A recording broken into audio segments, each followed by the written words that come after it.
Welcome to the Boulevard Home Game of the Week on the Fan Sports Network. Punishing runner. Into the end zone, touchdown. Big hole up the middle. 15, 10, 5, touchdown. For a touchdown.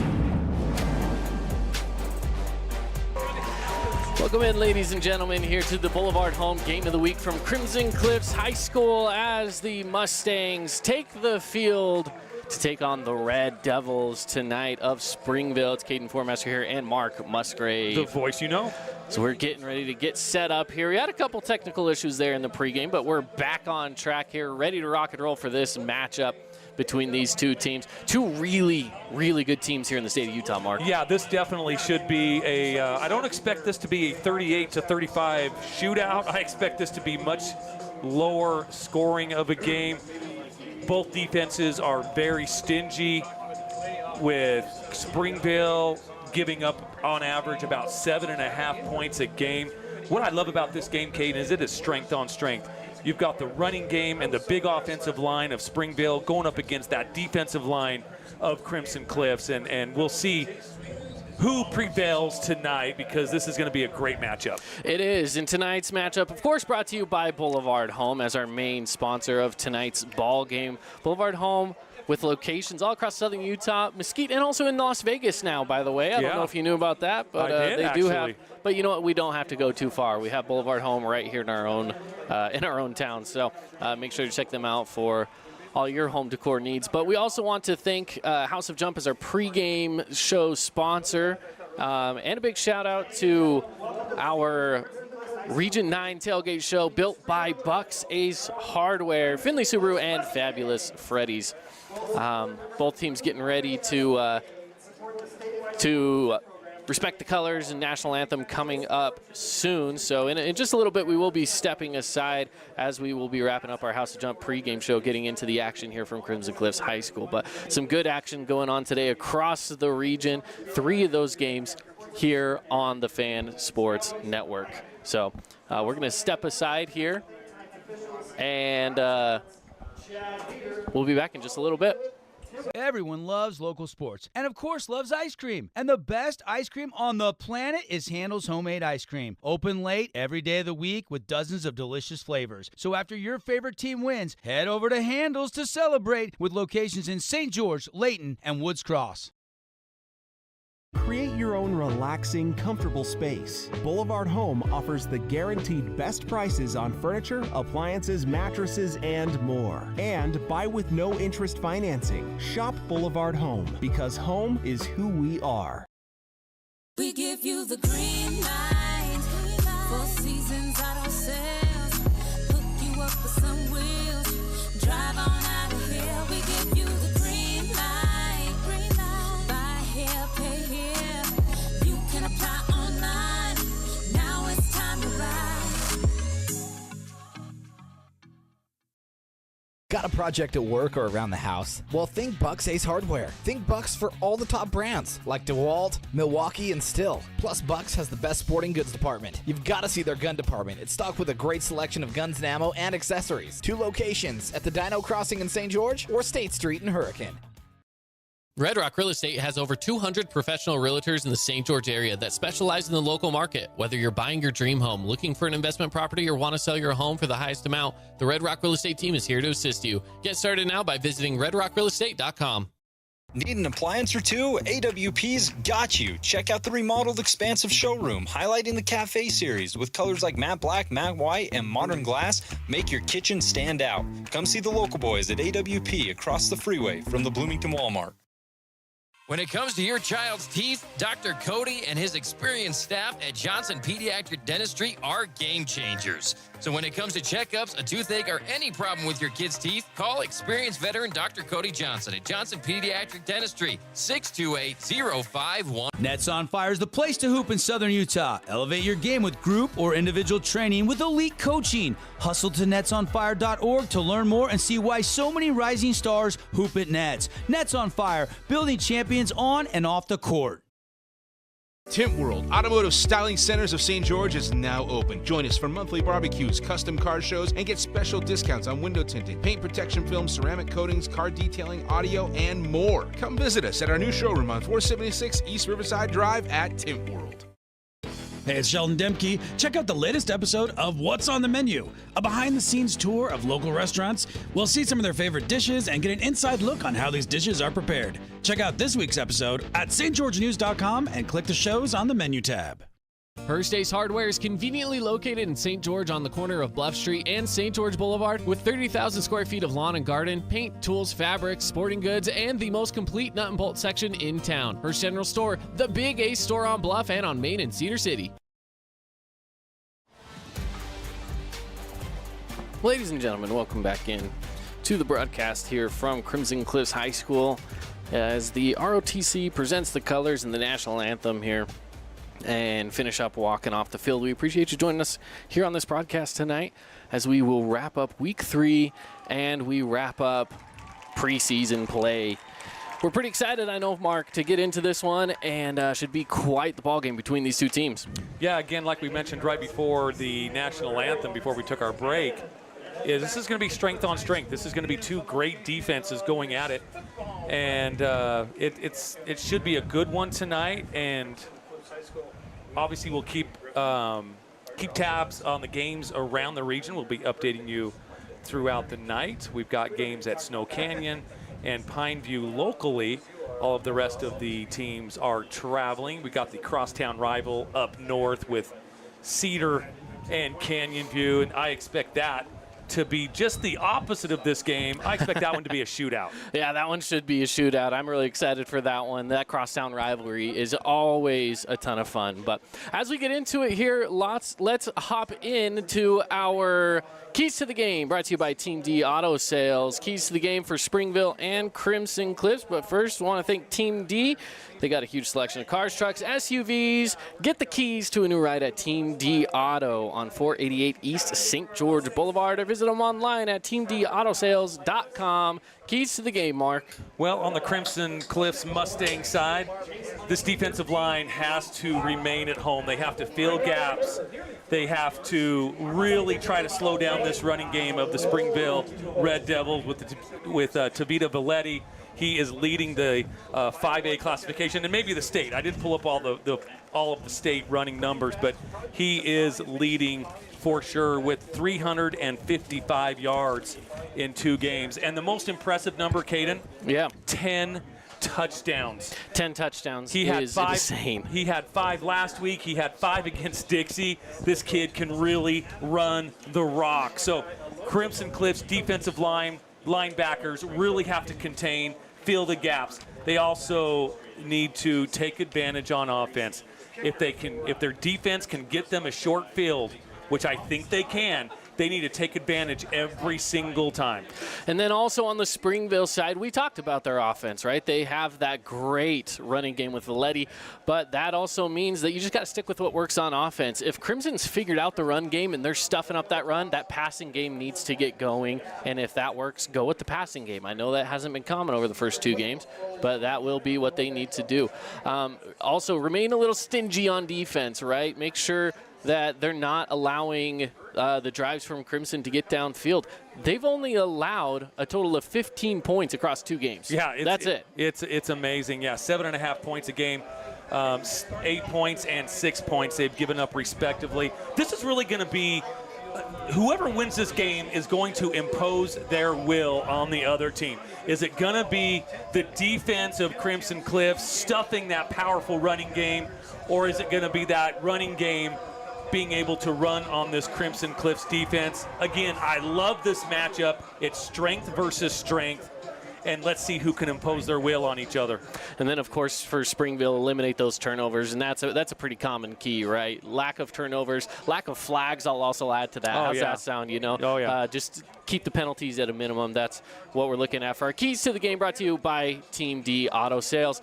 So Crimson will defer to the second half. They'll be kicking off to Springville and let the Red Devils take control of it here to start this ball game here today from Crimson Cliffs High School. We're about to get underway with the kickoff shortly and bring you this Boulevard Home game of the week as Crimson just about ready to get set up here and kick this one away to Springville. Again, we appreciate you joining us here on the Fan Sports Network. Let's get into it. Week 3 of Region 9 football here on the Fan Sports Network is underway. And the kick goes all the way to the back of the end zone for a touchback. And we'll take the ball out to the 20-yard line. Well, let's take a look at Tavita Villetti. We're going to get an early look at him for sure as the Red Devils take over on offense. And again, both teams' best is on the field right now with the running game of the Red Devils, the defense of the Mustangs. Here we go, Caden. Here we go. Let's get into it. Again, the Red Devils going to be starting off on the 20-yard line.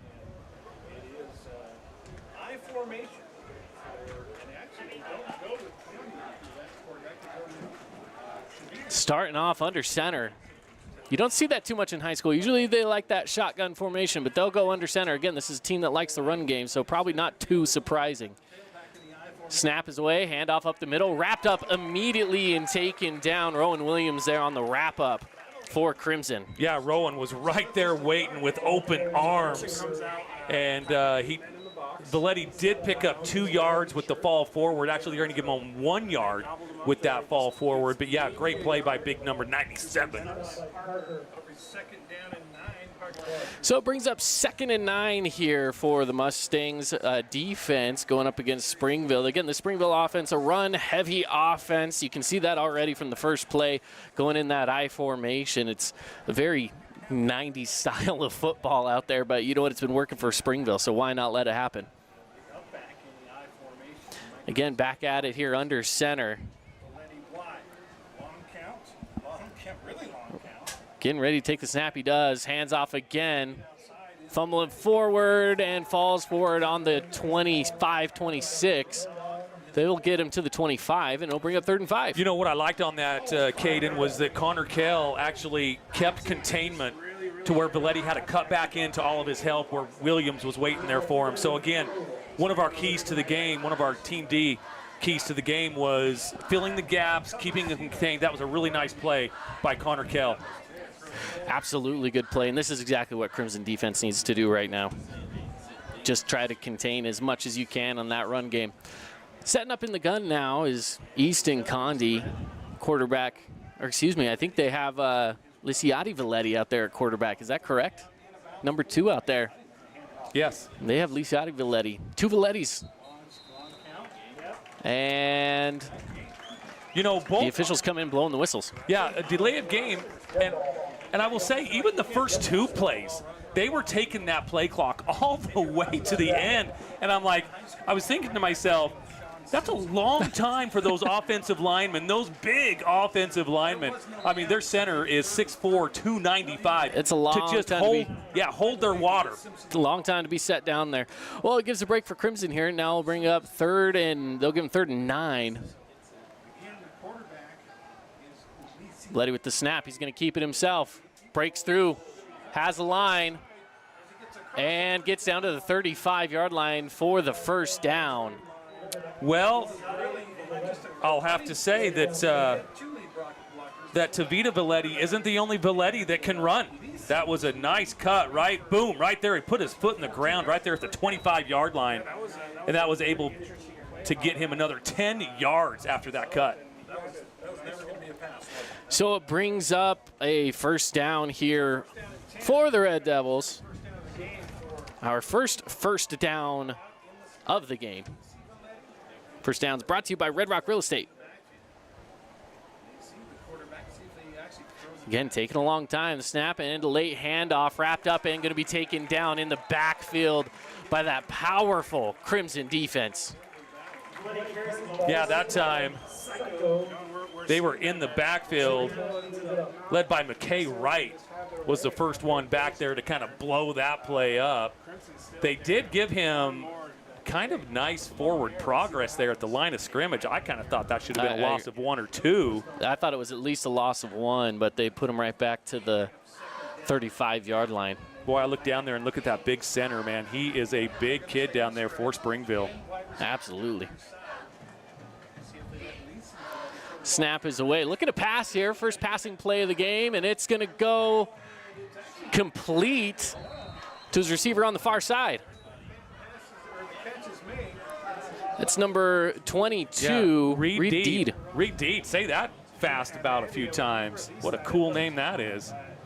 Again, you don't see a lot of passing plays as Valetti sends that one out for a first down. Saw that on the Holbrook Asphalt replay right there.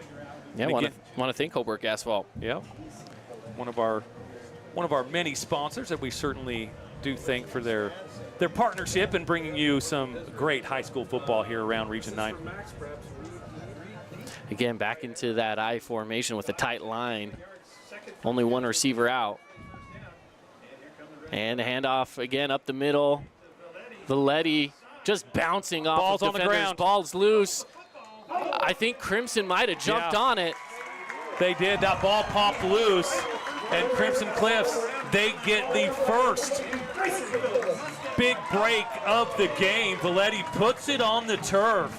And that scrappy, fast, powerful Mustang defense, they get the ball. 1st and 10 from the 45. Our defensive plays brought to you by Mountain Land Supply. We'll see if we can find that Mountain Land Supply defensive play of the game today. And this one already on there as a big one, big contender. Yeah, for sure. I didn't see who stripped it. But yeah, great play by the Mustang defense. Brings the offense out to the field, led by Still Barbin at quarterback. Barbin takes a snap. He's looking to pass. Pressure coming up.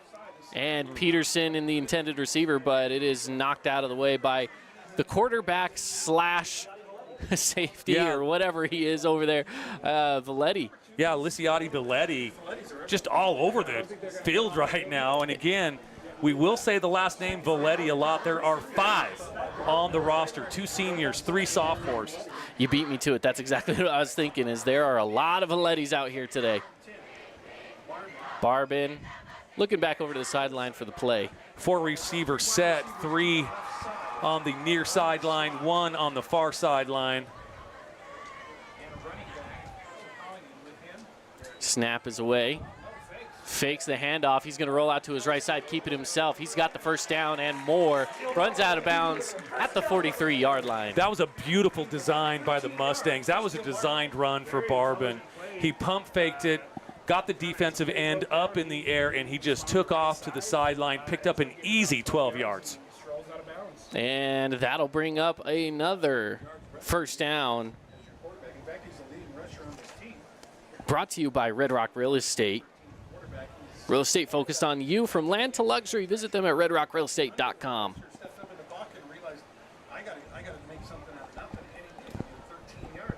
Same setup here for the Mustangs. Another fake handoff, pressure coming. They're going to get to him. Barbin should have gave that one up to Topali, and I think it was a RPO, run pass option. And that time Barbin kept it, and the 2 big defensive ends just swallowed him up. Well, it was similar to the last play, as you mentioned. Again, the same defenders that got to him last time. He was just able to sneak away last time and run out for that first down. This time they were able to read the same play, wrap him up, take him down.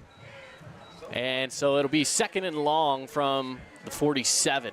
Snap is away, looking to pass again, pressure coming, dumps it off to Topalian. Topalian across the side, he has a lane, he's going to the 20, to the 10, and in for the Crimson Cliffs touchdown. Wow, there is a penalty marker back here at the 46-yard line. Hopefully that's not going to, that's usually. It's a roughing the passer call. Oh, yes, it's good a roughing call. the passer call. You can see it on the Holbrook Asphalt replay right there. Yes, good call there, Caden. You're exactly right. It was kind of hands to the face, hands to the helmet area of the quarterback. If you missed it, let's show you again on this instant replay here. You can watch, if you watch at the top right-hand side of your screen, after he gets rid of the ball, you see, boom, right there. Now, I see another penalty over on the sideline, which could have been a block in the back. Now could it be offsetting penalties and they just let it? Defense, number 21, holding. Offense, holding, number number 21, defense, roughing the passer. So it's an offsetting penalty, and they're just replay the down. Okay, well, that's a shame for the Mustangs because Yeah. that was a very well set up play, and Topalian just like he was shot out of a cannon. Let's watch the replay again, see if you can find that holding call from the offense, and they're going to give it right there. I think that was on a Lofapose, who they ended up giving that to. Is that it was correct? on number 21. It was on number 20. Oh, so, well, Mason Topalian was the runner, so it wasn't on him. Yeah, that's what they I called. thought it was on number 4 over here on the side, on again on Malachi Lofapose, who I thought it was on. Unless he held. Let's watch it again. We got the replay. Unless Let's watch he it again. held before he. No, he didn't. I thought maybe he would. I thought it was right there. Boom. That one right there. And see, I thought the block in the back and was maybe right it was there right at there the on end. number 70. But regardless, it could have been that too. It is second 71. and about 14, 15 here. Yeah, tough break, man. Tough break right there where they could be sitting with 6 points on the board. But instead it's second and long. Snap is away, pass, and they're going to wrap him up, take him down for a loss to Tyler West. Yeah, Tyler West. Nice reception, but that was one of those you might just want to knock down to the ground because there was a loss on the play. Yeah, nowhere to go. Yeah, the Red Devils sniffed that one out. So it will be third down and 19 to go here on third down. 2 receivers on either side. Topalian in the backfield.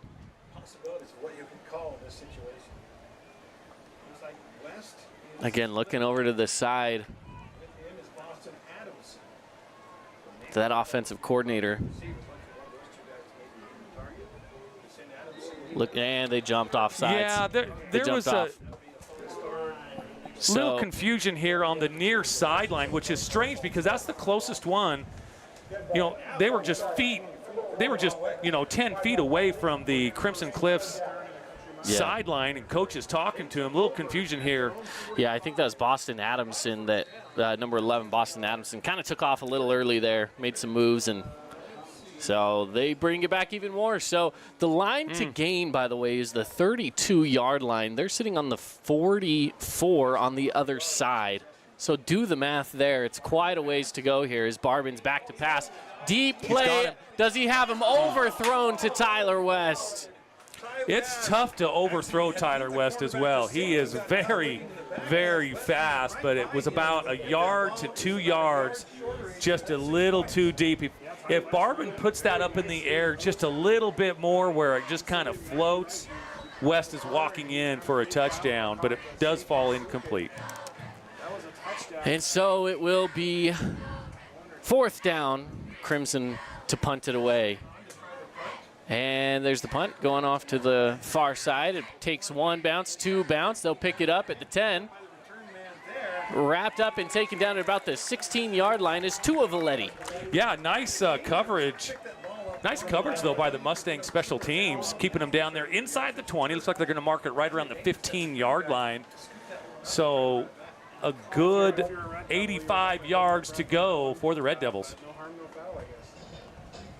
Good position to be in right now if you're Crimson Cliffs defensively. Make them work for it. Make them work for the 85-yard field right here.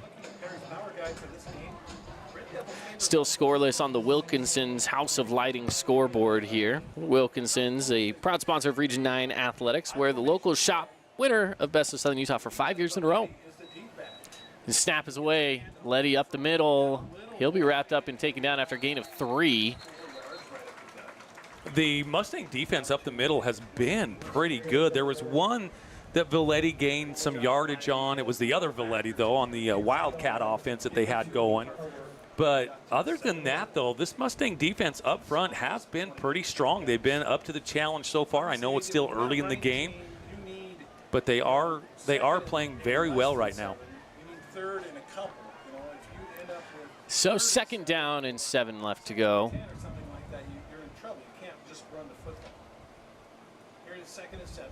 This is Lisiati Valetti on the snap. Pitches it back to Valetti, who's got the 20. 25, wrapped up, taken down at about the 27-yard line. Boy, what a stiff arm that Valetti put on Scott Nyson, man. He just put that, watch this right here on the Holbrook asphalt replay. Here comes the stiff arm right here. Boom. Picks up another 5 yards after the stiff. Yeah, and it takes Chase Sweeten coming back from the safety position to get the final wrap-up and takedown. You know who Valetti reminds me of from the NFL? He reminds me of Josh Jacobs. The way guys just bounce off of him, gets yards after contact. And he's even built like him a little bit. That's a good comp. Another pitch, this time to the left side. Trying to get outside, does. And Connor Kell finally takes him out with a big bump out of bounds. Okay, I don't know who did that block over there on the far sideline. Can we do the Holbrook asphalt? Yeah, let's see if I got the replay. Was so, I was a little behind it. Gosh sorry. darn, that's okay. He was so smart that he just got in front of the Red Devil with his back and cut the Red Devil off. So it was just a great play. Like I said, I didn't catch the number. It's 3:41 left to play here in the first quarter of action.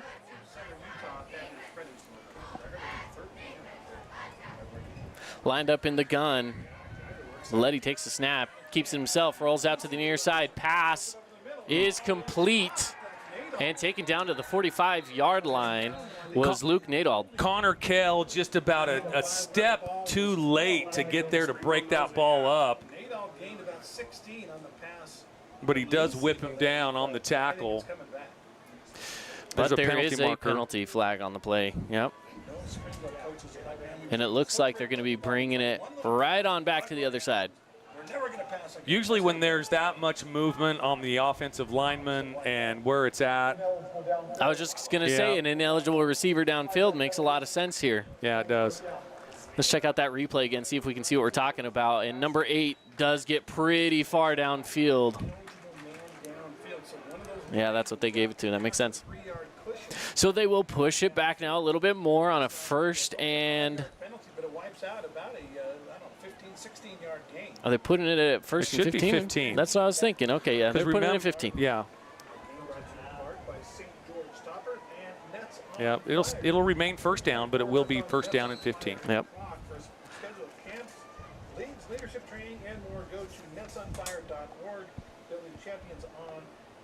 Coming up at the end of the quarter, when we get back out of that break, we'll be bringing you our Nets on Fire Region 9 updates. We got a few updates from across the region. Some scores have been going on. We'll fill you in on what's been going on across the region at the end of the quarter.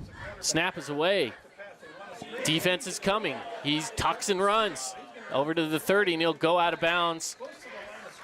Right around that line of scrimmage, do they give him? They give him right back to the original line of scrimmage. Brayson Phillips with nice coverage on that.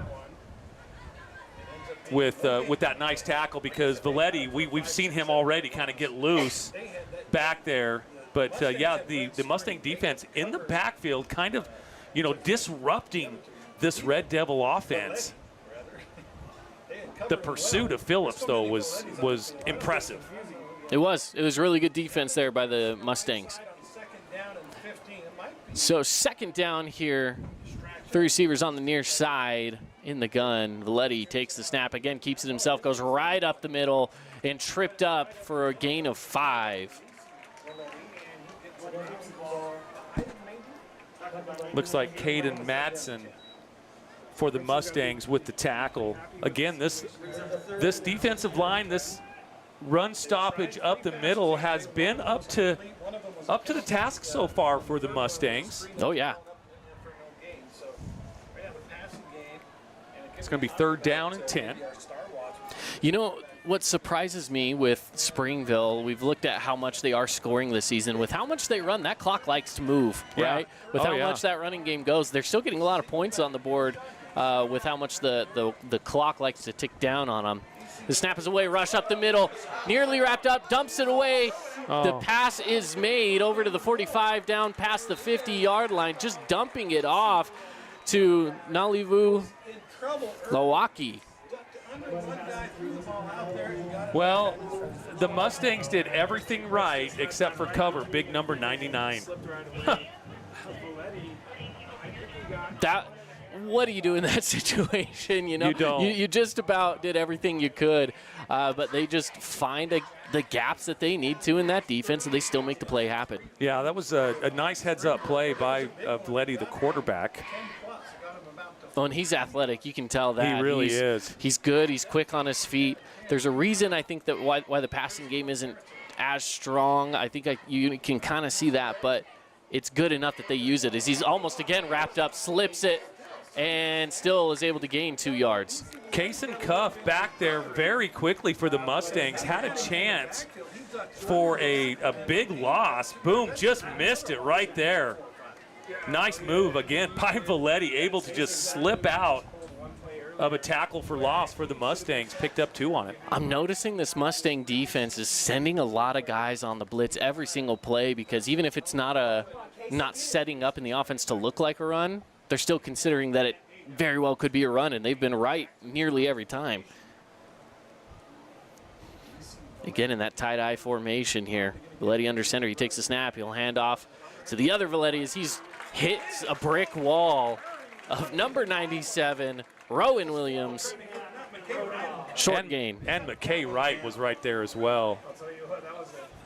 In fact, McKay Wright was the one that kind of finished him off right here. Yeah, takes and the boom, big hit. And then McKay Wright on the legs, got him on the legs and pulls him down as well. So it's 3rd down, 6 to go with only 8 seconds left on the clock. So they'll just round out the first quarter here with that. We'll also take a break ourselves when we come back. Second quarter action from Crimson Cliffs High School on the Fan Sports Network. We give you the green light. 4 seasons auto sales. Hook you up with some wheels. Drive on out of here. We give you the green light. Buy here, pay here. You can apply online. Now it's time to ride. House of Jump is Southern Utah's only indoor trampoline park and your only place to jump, dunk, and dodge.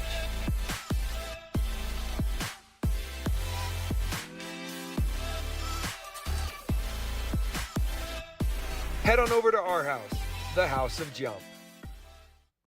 First Ace Hardware is conveniently located in St. George on the corner of Bluff Street and St. George Boulevard with 30,000 square feet of lawn and garden, paint, tools, fabrics, sporting goods, and the most complete nut and bolt section in town. First General Store, the Big Ace store on Bluff and on Main in Cedar City. Welcome back in here to Crimson Cliffs High School, getting ready for the second quarter of action.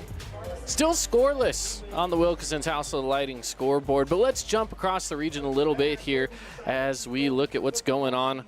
This look across the region brought to you by Nets on Fire. So Cedar, they scored on their opening drive. Crenshaw with a rushing touchdown put the Reds up 7-0 against Canyon View. Pineview and Tooele. Pineview leads that one 14-7. Yep. And, of course, still scoreless here. That's a few of the updates that we have for you. Still waiting on some more updates, but I assume they must just be some quiet ball games across town if we haven't seen any scoring yet. So well, and we'll continue to monitor those. I love the description in our informative text group. Adam Moore with a 35-yard dime to Costa for a 14-7. Hey, Adam Moore's quickly becoming one of my favorite quarterbacks here in Region 9, and I haven't even watched him play. He's just playing some good football. But we will see him next Friday. Yes, we will. Desert Hills, Pineview. At Pineview is right. Yeah. So here we go, second quarter of action. Springville red I formation on 2nd down and 6. And snaps away. It's a pitch backwards. It's another bunch of laterals, and they'll pass it back out. Valetti is not there. Incomplete as Jace Sweeten on the play. Wow. And they were looking for Big Lauke Jr. again, the big tight end for the Red Devils. That kid is a load. My goodness. What a play by Jace Sweeten there. Again, a contender for the Mountain Land Supply defensive play of the game. Nalivu Lauke looks like Rob Gronkowski out there. Really looks like does. he's a man among boys. All those Valettis. Tavita Valetti at running back is just also another massive human being for a teenager, right? Back into the eye on 4th down. They're going to go for it. 4th and 6. Watch that run up the middle. Maybe they're just looking for a jump off sides. No, Nope. They go for it. And he's wrapped up. Stuffed up, taken down at the original line of scrimmage. That was a joint effort by the Mustang defensive line. Check it out on our Holbrook asphalt replay. What a stance. Originally, Case and Cuff was the first one back there, but Case and Cuff on the original wrap-up, but again, it was the rest of that defensive line. Case and Cuff making some big plays today. the rest of the herd joined in. We knew this was going to be a pretty good battle. Who knew it would be this big of a defensive battle? Well, we kind of did, Caden. That was what we kind of predicted. We knew it wasn't going to be a shootout. Barbin looking to pass, slips out of it, has some room to run, gets wrapped up and taken down for a gain of 5. Yeah, nice run. There wasn't anything there. In fact, the pocket was collapsing. He stepped up like he's supposed to do. Saw a little bit of a hole there. He took it and picked up 5. Yeah, coming across for the tackle was number 23, T.C. Valetti. There it is again, another one of those Valetti boys out there getting work done for this Springville team. 2nd down and 5. Barbin in the gun. Hands it off. And a short gain by McCord Christiansen. Only a yard. Yeah, Tua Na'afa'u was the, he just kind of held on and brought him down. Has started the first 3 games, but Christiansen actually has 4 carries. Yeah, not much of a gain there. Again, brings up 3rd down. Looks like they gave him 1, so 3rd down and 4. 4 receivers, 3 on the near side. Barbin looking to pass, pressure's coming. Has a Lofapo. Lofapo with the 1st down and more. He's wrapped up by Valetti and taken down to the ground for the gain and the 1st down. What I loved that Malachi Alofapo did there was when he was in the middle, he covered that ball up with 2 arms, had 2 hands on it the whole time, and just protected it. Great, great run there by number 4. When he saw Tavita Valetti immediately try to go for the ball, he went for the strip, but instead they got a few yards gained as again Alofapo on the reception. Down to the 30-yard line. Barbin really looking at Alofapo right now, has some good chemistry with him here on the near sideline. In the previous play, it looks like they have an injury timeout here for Tua Valetti. Actually, is that number 7? Unless that is a number 7. I thought that might have been number 1. That could be Drake Peterson over there. If it's number 1, it's crooked. It's either a very crooked number 1, I can't tell. Either way, they did just end up taking a timeout, so we'll step aside ourselves, take a timeout, and we'll be back right after these messages. This cheesesteak is so freshly grilled, you could still hear it sizzling. I can hear it too. Me too. Actually, it's the Hello? Cheesesteak? grill. Grilled right in front of you. It's a Jersey Mike's thing. Hey, Region 9 sports fans. This is Matt Hickman with Academy Mortgage, a proud sponsor of Region 9 football. I would be honored to help you with your next mortgage, whether it's purchasing a home, building, or refinancing. Hey, I'm wide open. Let's connect for a touchdown. Everyone loves local sports and, of course, loves ice cream. And the best ice cream on the planet is Handel's Homemade Ice Cream. Open late every day of the week with dozens of delicious flavors. So after your favorite team wins, head over to Handel's to celebrate with locations in St. George, Layton, and Woods Cross. Back in the action here after that UD Associates timeout. It is 2nd down and 4 to go for the Mustangs. Barbin already set up in the gun.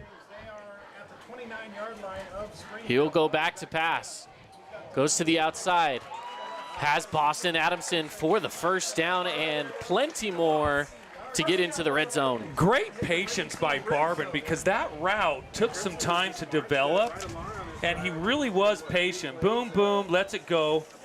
Before Boston even turns his head, Barbin let that go. Great play by the quarterback. Getting inside the Cache Valley Bank red zone. Cache Valley Bank Mountains await. Barbin set up on this 1st and 10 from the 16. Snap is away. He's going to the end zone. He's there. Touchdown! McCord Christiansen. And watch Barbin here on our Holbrook. He just floats it up there, and McCord goes up, brings it down, holds on to it. 6 points for the Mustangs. And what I love about McCord Christiansen in that scenario, he didn't put his hands up until the last second. Yeah. The defender had no idea the ball was coming to him until it was right there, and that is exactly what you want to see your receivers do. I love it. Nice play for the Mustangs. The extra point is up, and it is through. And the Mustangs first on the board here with 7.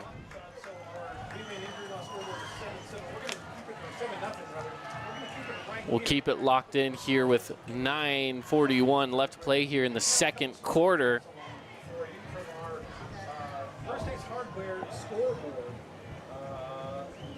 Again, we want to thank Adams Wealth Advisors giving us our stats for the game today. And now if that score from McCord Christiansen, he might not take a ton of passing plays, but he got his passing touchdown there for the year. Yeah, that was beautiful. Again, just a well-developed. There was a few plays there, a few passing plays that were just really well-timed, and Barbin put it right on the numbers. The extra point today also brought to you by State Bank of Southern Utah. Another great sponsor here of Region 9 Athletics. Really the first time this year that Springville has been tested, and probably the first time they've been down. And that'll go to the back of the end zone for a touchback. Bringing the ball back out to the 20. I mean, I got to figure that with those two first scores of those first 2 games that Springville had, this is probably their first time they've been down in a game. We haven't seen Springville tested this much. Dixie, we saw they only put up 7 total, right? Yeah. Springville putting 30+ up against them. I believe that one was 31-7. So yeah, this may be the first time that they've been sitting with 0 points on the board in the second quarter. Yeah, well, I know Dixie didn't score first, so unless whoever they played the second game, yeah, I don't remember, scored first. This is the first time they've been down, so I'm gonna bet on that for sure. It's another run up the middle, and only a short gain of a yard. Yeah, again, this this Mustang defense really sliding along that offensive or the line of scrimmage, and just short gain here for the Red Devils. The Mustangs have done such a great job of keeping Valetti in front of him. They give them 2 yards on it, so it's 2nd and 8 with 9:15 left to go in the first half of play.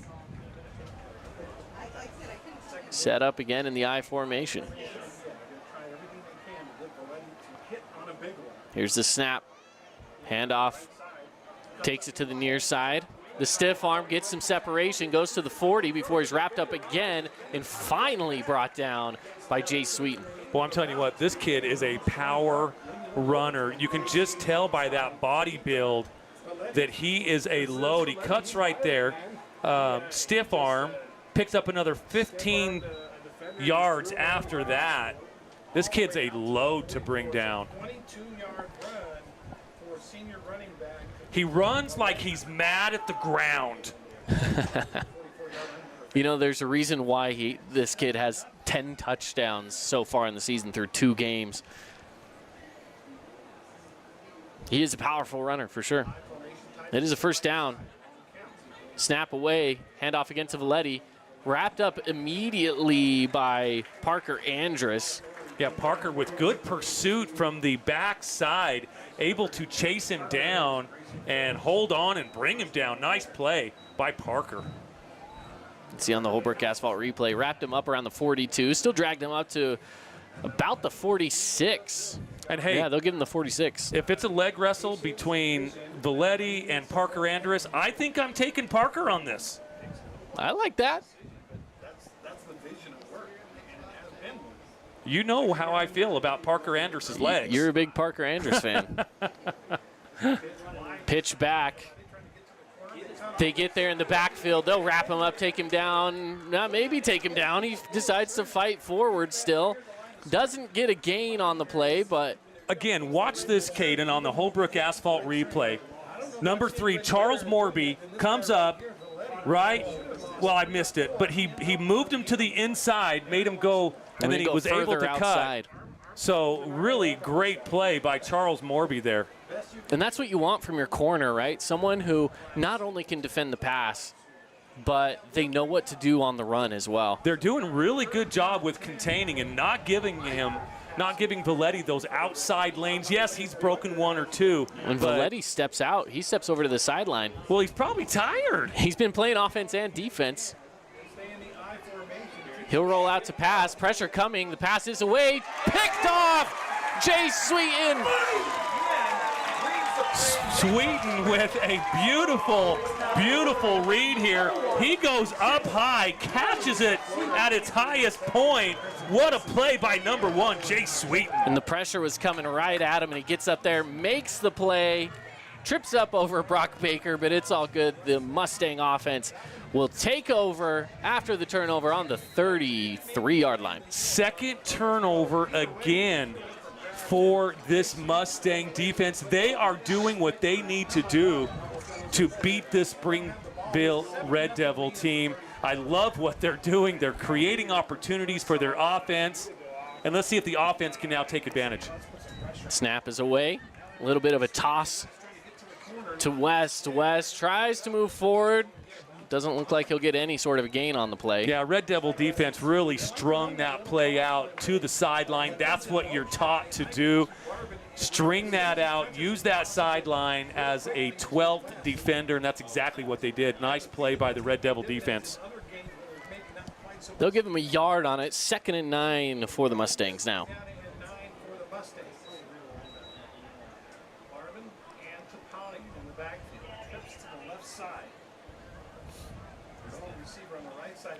Barber kind of taking his time here. Yeah. Like I said, Crimson rushes and then takes their time. Barbin takes the snap, looking to pass. Pressure's coming. He's wrapped up. He'll be taken down for a loss. Yeah, that play took way too long to develop, and Barbin didn't recognize it quick enough to get out of that collapsing pocket. And a loss of 4. Finohamea on the stop.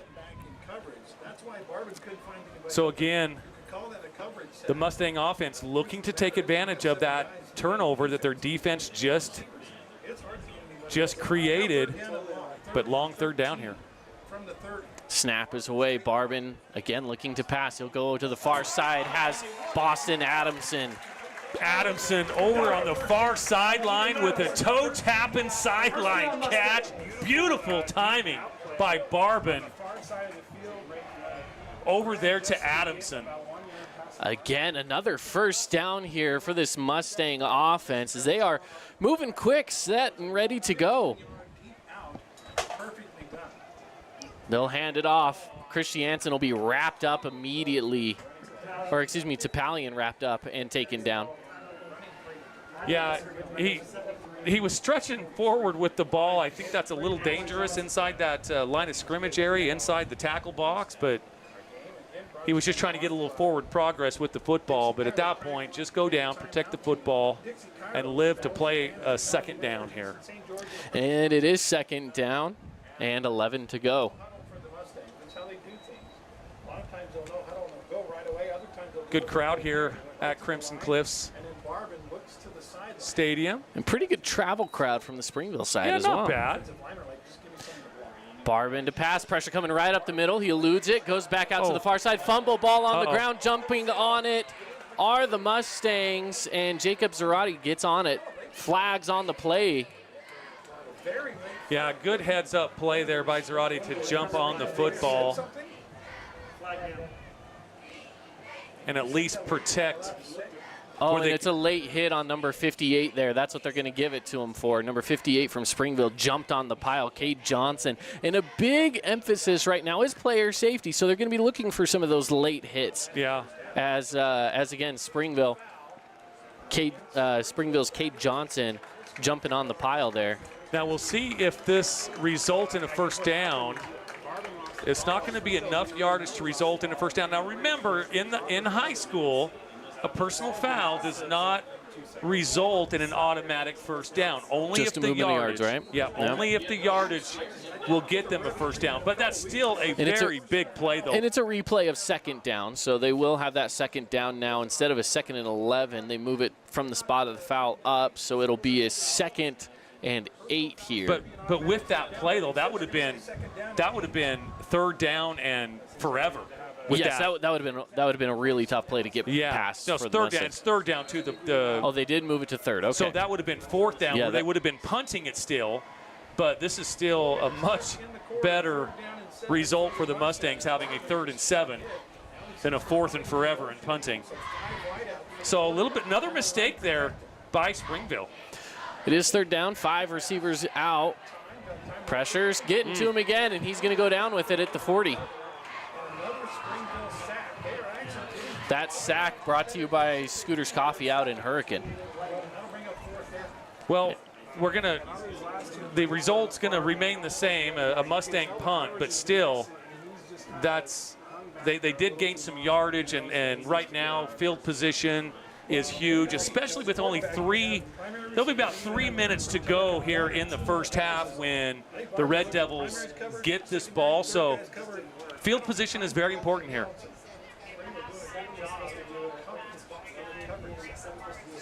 And the punt is away from Sweeten. It'll bounce at about the 31 and roll down into good territory for the Mustangs. They pick it up at around the 13-yard line. Yeah, nice Mustang bounce on that punt. And again, 2:58 to go here in the first half, and the Red Devils have a long way to go. 87 yards they have to go. Now remember, the Mustangs have been able to take over from the Springville offense 2 times. It was turnovers. One was a stripped ball, and the other one was an interception. And only 1 time they've forced them to punt. So what can they do on this drive with only 2:58 left to go in the first half? Well, and they're a team that does like to run the ball, so that clock's going to be moving most of the time. Let's see if they can mix in some passes to at least maybe stop the clock every now and then. I formation. This Yadi Valetti, the quarterback under center, takes the snap, hands off, and a bit of a gain there from Tavita Valetti. Yeah, picked up about 5, maybe 6 yards on that play. But again, with that clock continuing to tick, the Mustangs will take that. Even if they get 1 or 2 more first downs, that's okay as long as that clock is still ticking and they can get to halftime.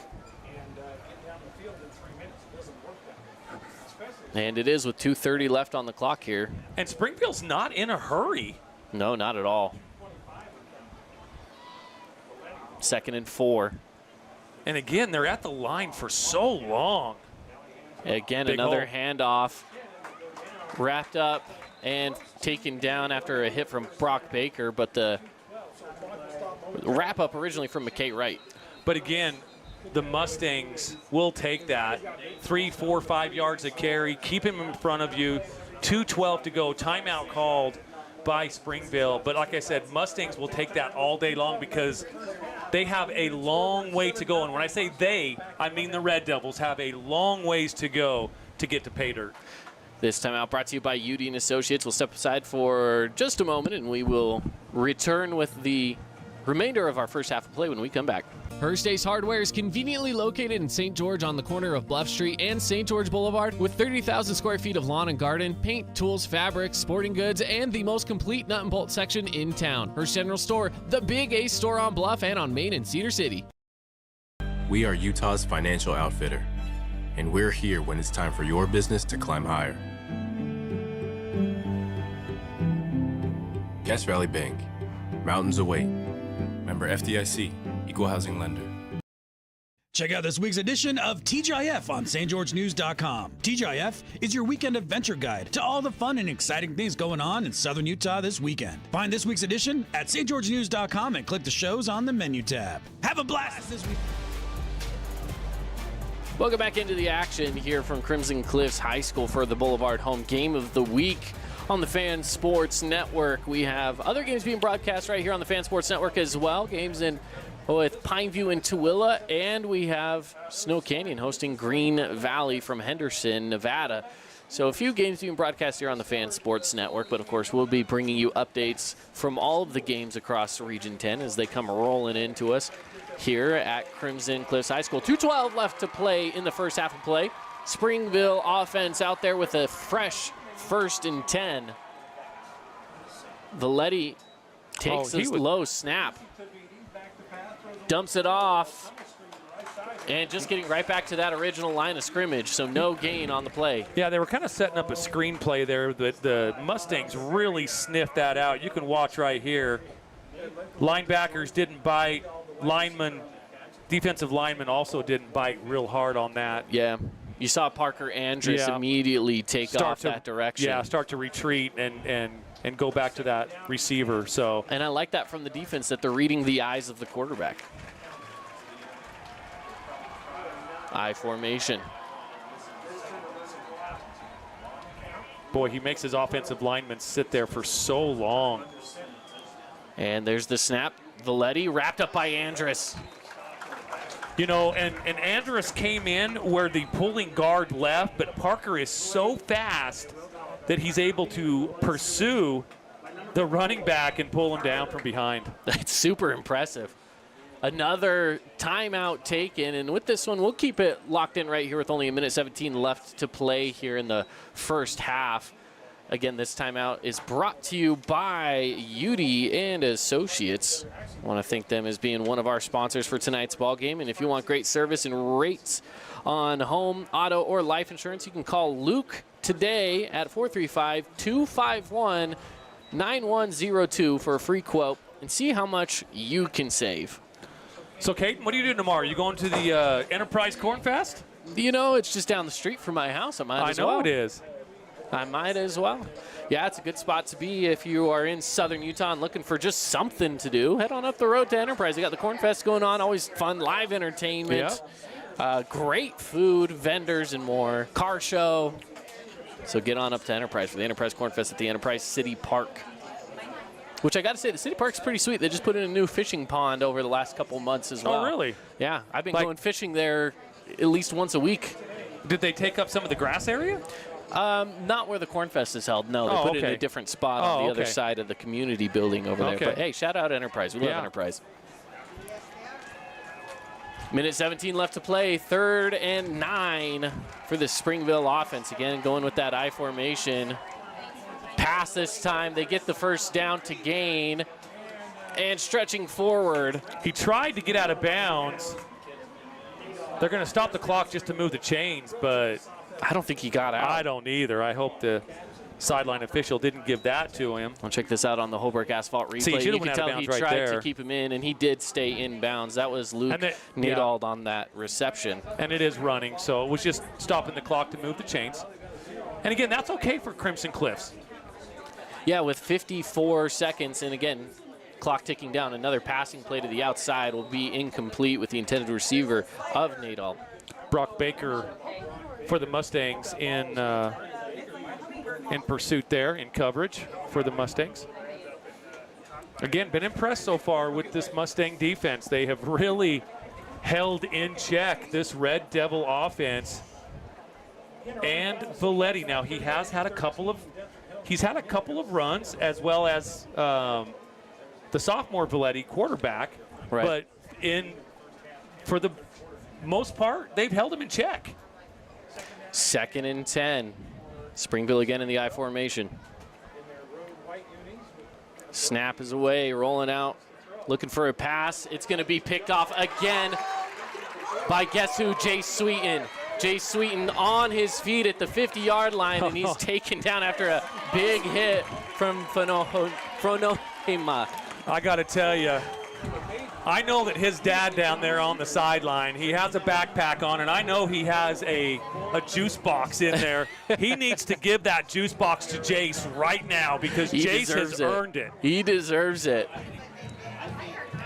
Well, they have 38 seconds to make something happen if they want to do it. Right now's the time to do it. This offense for Crimson Cliffs back out on the field.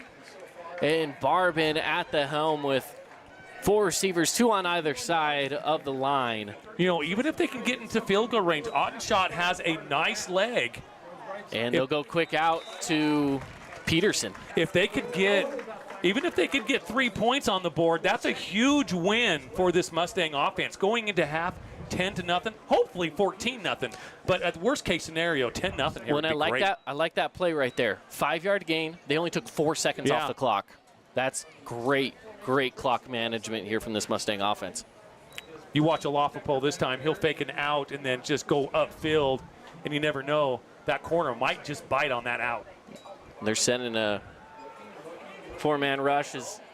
It's over to Ty West, and he'll run out of bounds at about the 28-yard line. I'm telling you what, Ty West has some serious wheels on that kid.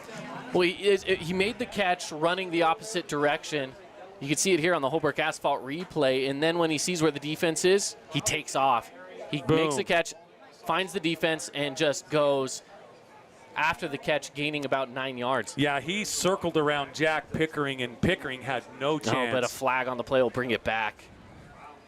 What is going on here?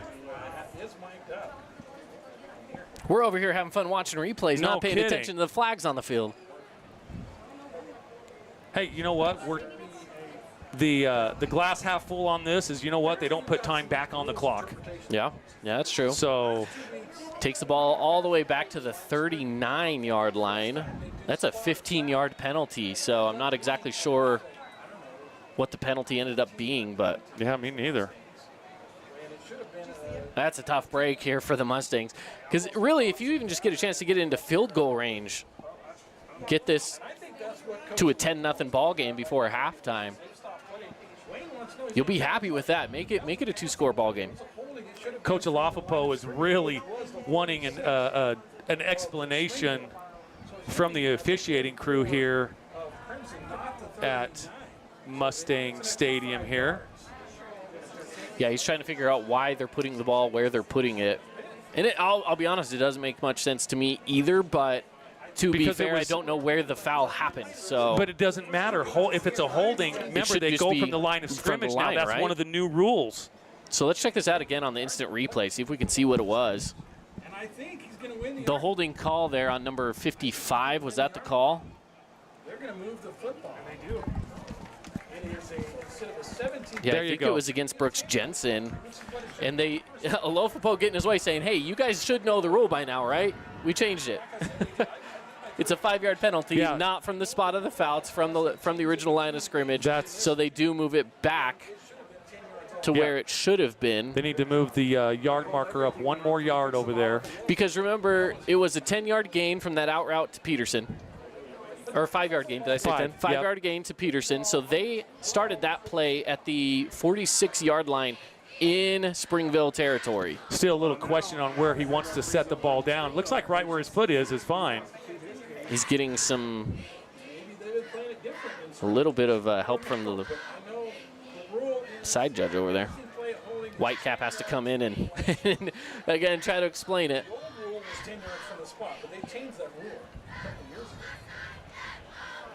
So they do just place it down there on the 44. Yeah. So it'll be second down and 15 instead of second down and 22. All right, here we go. Let's resume this game. Let's go. Let's get back into it, shall we, guys? We had a very nice paced game going on here until just in the last 2-3 minutes. That's right. Snap is away, and Barbin will look to pass. He'll go across the middle, and no one there. Coming up in the Rally Stop halftime show, we're going to be looking across the region at some of the scores. We have some pretty good scores out there in favor of some Region 9 teams. We'll be looking at some of those and, of course, talking about the first half of this game from Crimson Cliffs High School. So don't go anywhere. Stick with us through the Rally Stop halftime show. Looked like Barbin had 2 guys open, and he Well, we've got 3rd and 15, 20 seconds. 20 seconds on the clock. Marvin from the gun sends a man in motion. And snap is away. Barbin with pressure coming, dumps it off. It's McCord Christiansen who will be wrapped up, taken down at the 45, and 10 seconds left on the clock. It looks like there will be a timeout called. Now decision time. Do you take a shot to the end zone? Do you do some slants and some outs? And try to just get within field goal range. And try to get within field goal range. So Coach Alafopo is going to talk to his team about this because there is some decisions to be made. Yeah, again, this timeout brought to you by UD and Associates. Again, when we were looking at our Team D Auto keys to the game, some of the keys to the game really it was just defense, right? And the defense has really shown up in this one. They really have, and we mentioned it in our pregame as well. This wasn't going to be a 38-35 shootout. This was going to be a 21-14, 17-14 game, and right now, that's kind of where we're headed. That's exactly where we're headed. And big first half here from Crimson to just hold Springville from getting on the board so far. They put a few seconds back on the clock, so there's 13 seconds now as opposed to 10. Teams head back out onto the field to resume play here and wrap up the first half of play.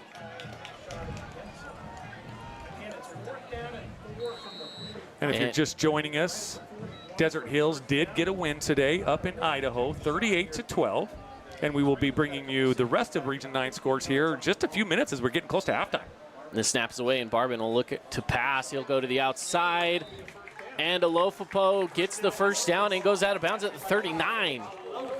Like I said, Ottenshot has a nice leg. I think if they can get it within 35 to a 45-yard field goal, they will take that opportunity, I'm sure. And that was a 4th down conversion as well. So the Mustangs making things happen when they really most need them to happen.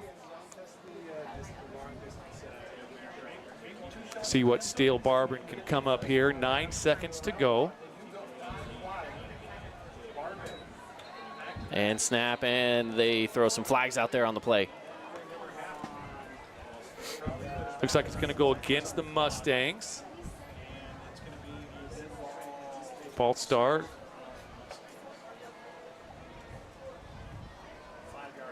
So they move it back again. The penalty markers here kind of killing the Mustangs. Yeah, and again, it's really slowed down the pace of this game, too. Yeah. We were cruising right along to halftime. We really were. Again, the run game has really slowed this, or really sped this game up, but these penalty markers really slowing us down here in the last minute of play. Yeah, 32 seconds of football time has turned into about 12 minutes of real time. So it's 2nd and long here as Barbin is looking to pass. He's going to go deep. Does he have Adamson? Oh, and it's tipped out of his hands. There's 3 seconds left on the clock, so the Mustangs will have one more big play. You know, Jack Pickering in the coverage for the Red Devils, and Adamson, just a nice battle and just a good play by both. Really a nice throw by Barbin. Adamson ran a great route, and Pickering with a nice defensive play. So it's 3rd and long, one more play to round out the first half here. Peterson hops back out onto the field into the receiver position. And a jump. Number 73 out there for Springville, Dallin Johnson, immediately knew what had happened when he took that step and a big old clap of the hands in frustration to move the ball forward. But hey, in his defense, it doesn't really give Crimson that much more wiggle room. They still have to try to go 39 yards on this one play. The difference between a 39-yard play and a 44-yard play isn't that big. So snap is away. Barbin with time to pass goes up the middle. Oh, and a big hit right in the gut. Wow, I'm surprised there wasn't a roughing the passer, and it happened right in front of the Whitecap. Let's take a look here on our Holbrook asphalt. Maybe it was continuing, like, boom. But then he drilled him and he came down on him. So, but I don't know if the high school has the NFL rule where you can't come down on him. I don't know. I don't know either. But boy, what a first half, Caden. A great first half of football here from Crimson Cliffs High School, where the score up on the Wilkinson's House of Lighting scoreboard, 7-0 in favor of Crimson Cliffs. They get on the board after a great pass to Boston Adamson to the end zone for the touchdown off of a Jace Sweeten pick to put him in good position to go score. So again, 7-0 here at the half. We will step aside when we return. It's the Rally Stop halftime show here on the Fan Sports Network. We're going to be giving you updates from across Region 9, and we'll be talking about this first half of play, so don't go anywhere. We'll be right back right after this. Inspired design. Ultra quiet operation. To you, it's a Bryant Evolution cooling system. To us, it's the ultimate machine.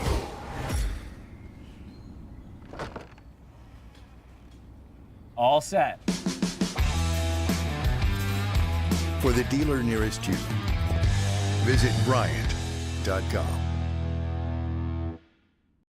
Tint World, Automotive Styling Centers of St. George is now open. Join us for monthly barbecues, custom car shows, and get special discounts on window tinting, paint protection film, ceramic coatings, car detailing, audio, and more. Come visit us at our new showroom on 476 East Riverside Drive at Tint World. This cheesesteak is so freshly grilled, you can still hear it sizzling. I can hear it too. Me too.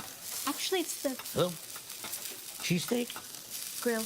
Grilled right in front of you. It's a Jersey Mike's thing.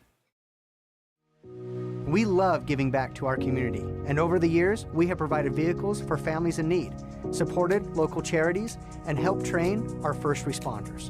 Dealer Collision, your place for collision repair. Relatives coming to visit, not enough room, or maybe you're looking to host a family reunion and need a house with a pool? Well, Red Rock Vacation Rentals has got you covered. From 2-bedroom condos to 10-bedroom luxury homes, they truly have something for everyone. Plan your perfect getaway or staycation. Visit St. George, Utah vacationrentals.com. Need an appliance or two? AWP's got you. Check out the remodeled expansive showroom, highlighting the cafe series with colors like matte black, matte white, and modern glass. Make your kitchen stand out. Come see the local boys at AWP across the freeway from the Bloomington Walmart. What's up, sports fans? It's Blair Fry with the Fry team at Red Rock Real Estate. Let's be honest. You know what's addicting? Football. You know what else is addicting? Looking for homes or investment properties. Let the Fry team at Red Rock Real Estate coach you through your real estate addictions. We give you the green light. 4 seasons auto sales. Hook you up with some wheels. Drive on out of here. We give you the green light. Buy here, pay here. You can apply online. Now it's time to ride. Check out this week's edition of TGIF on stgeorgenews.com. TGIF is your weekend adventure guide to all the fun and exciting things going on in southern Utah this weekend. Find this week's edition at stgeorgenews.com and click the shows on the menu tab. Have a blast this weekend. Welcome back in here to the Rally Stop halftime show. There's no better place to refuel than Rally Stop. Swing on in today. Now, in the halftime show here, we want to give you, starting off, some updates on our Nets on Fire Region 9 scoreboard. Starting off, Snow Canyon off to a great start against Green Valley, a team from Henderson, Nevada. 21-7 at halftime over there with the Warriors on top. Yeah, we've heard rumor that Samaj Thompson just having a great game over there at Snow Canyon. He had one catch that was a 60-plus yarder, a Jason Baum long bomb of the game. And then there was also a second one. There's a 25-yarder touchdown where he just was absolutely going after the defender.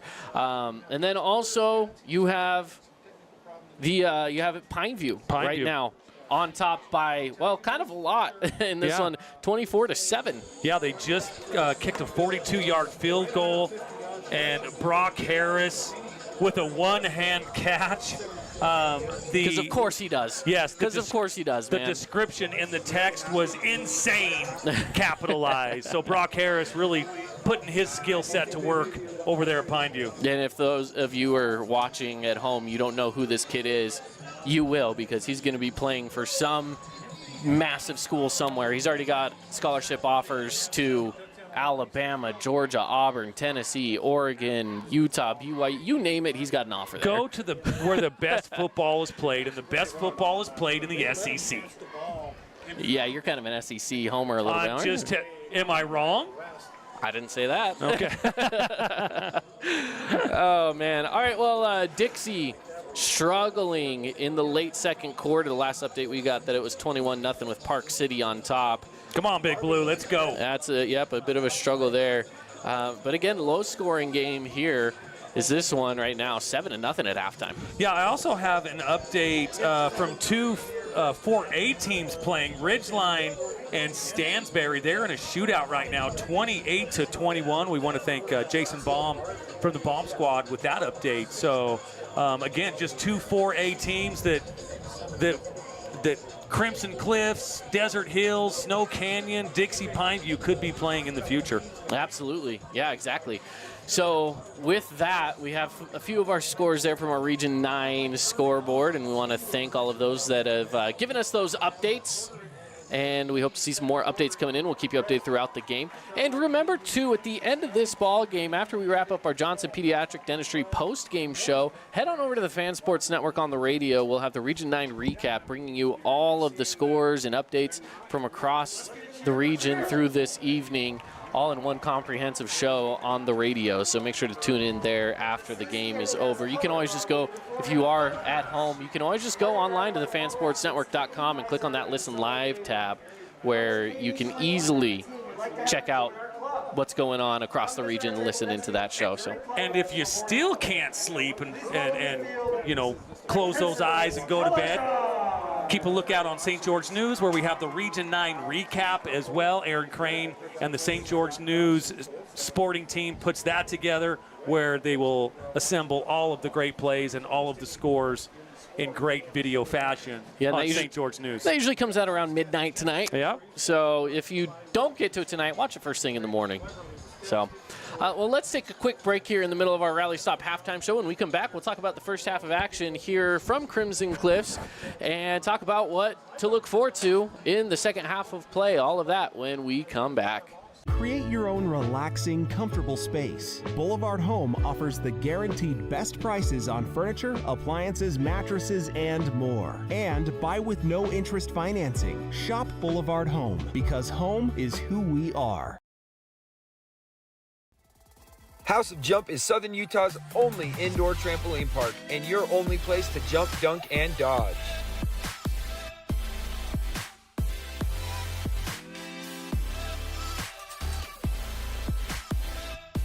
Head on over to our house, the House of Jump. Got a project at work or around the house? Well, think Bucks Ace Hardware. Think Bucks for all the top brands like DeWalt, Milwaukee, and Stihl. Plus, Bucks has the best sporting goods department. You've got to see their gun department. It's stocked with a great selection of guns and ammo and accessories. 2 locations at the Dino Crossing in St. George or State Street in Hurricane. Hey, it's Caden Formaster. And Mark Musgrave, the voice you know with the Fan Sports Network. Check out our local sports radio show From the Bleachers live every weekday from 4 to 6 p.m. Listen to us on the radio on 99.5 or 95.3 FM. You can also listen through the Fan Sports Network app or watch the show live on the Fan Sports Network YouTube page. The Fan Sports Network is your home of Utah Tech Trailblazers, high school sports, and the pros. The Fan Sports Network, Southern Utah's home for local sports.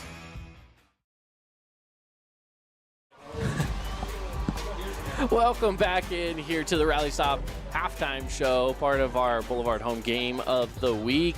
Another quick update that we got from across the region. We have halftime Canyon View and Cedar, a tight one over there, 13-10 with Canyon View on top. I kind of thought that would be a little bit more of a shootout up there in Iron County.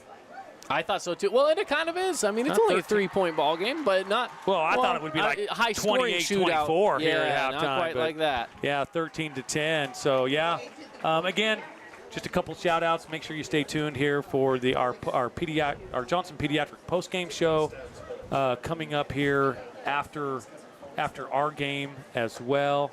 And the St. George News Region 9 recap. Yeah, all St. of that. George News. All that coming up this evening. So make sure to stick around with us right here on the Fan Sports Network. But let's talk about that first half of play. It was a defensive battle. Yeah, three words sum up this first half. Defense, defense, defense. I will tell you, both defenses have played really well.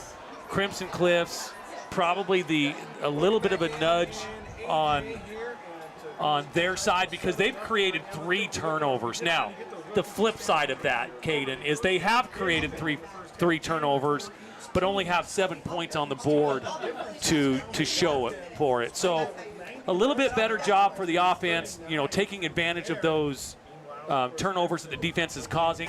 Jay Sweeten so far already probably a nominee for our Player of the Week next week. Oh, absolutely.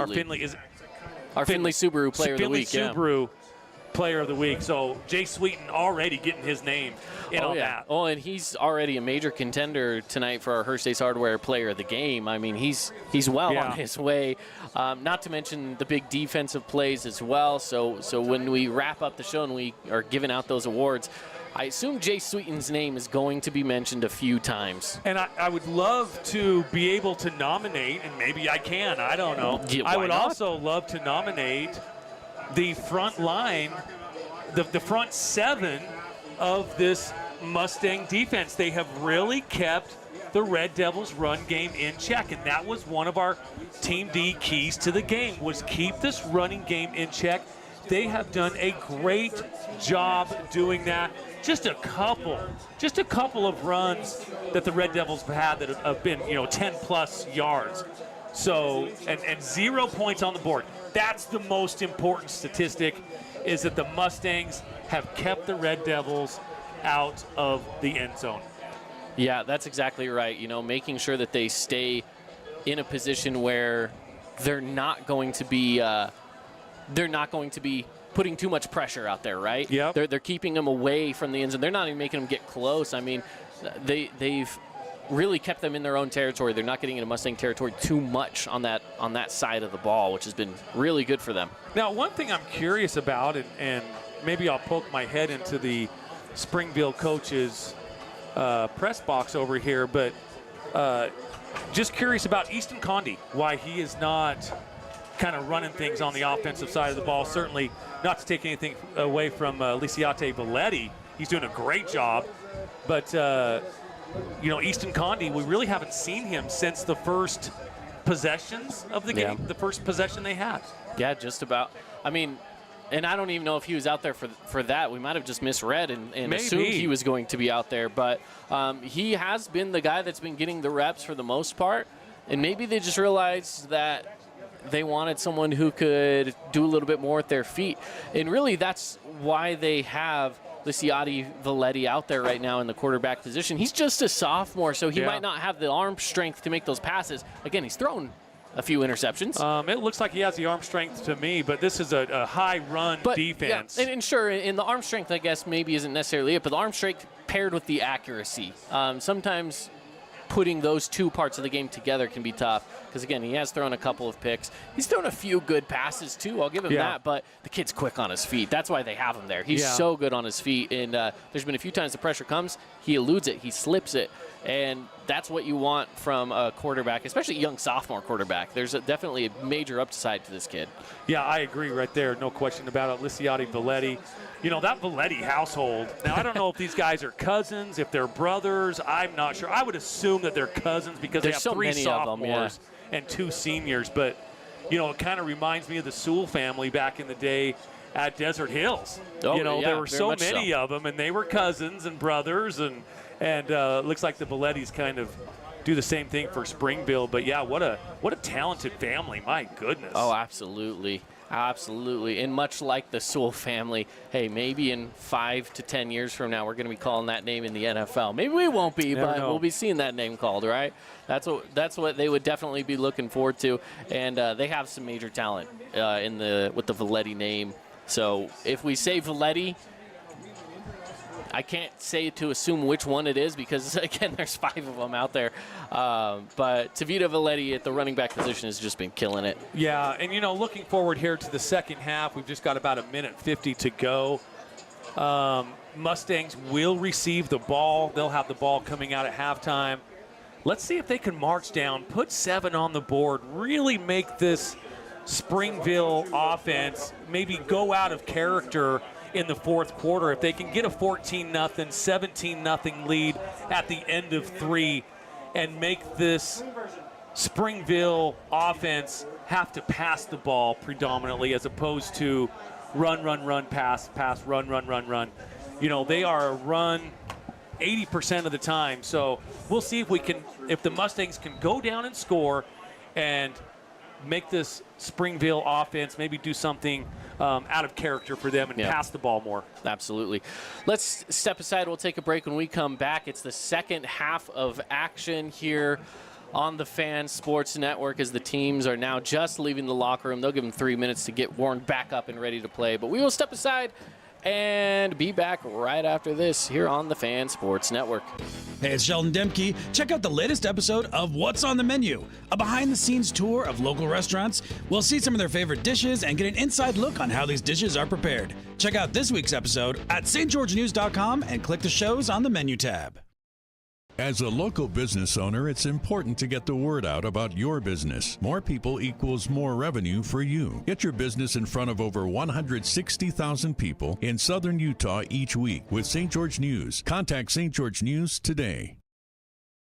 What's up, sports fans? It's Blair Fry with the Fry team at Red Rock Real Estate. Let's be honest. You know what's addicting? Football. You know what else is addicting? Looking for homes or investment properties. Let the Fry team at Red Rock Real Estate coach you through your real estate addictions. Hey, Region 9 sports fans. This is Matt Hickman with Academy Mortgage, a proud sponsor of Region 9 football. I would be honored to help you with your next mortgage, whether it's purchasing a home, building, or refinancing. Hey, I'm wide open. Let's connect for a touchdown. Create your own relaxing, comfortable space. Boulevard Home offers the guaranteed best prices on furniture, appliances, mattresses, and more. And buy with no interest financing. Shop Boulevard Home because home is who we are. Own property and want to rent it? Then you need the right team with 11 years of local experience, a staff of over 25 employees, and a 4.9 Google rating. Aim to maximize your rental income and find quality tenants while keeping turnover low to increase your revenue and truly maintain your property. Learn more at redrockpropertymanagement.com.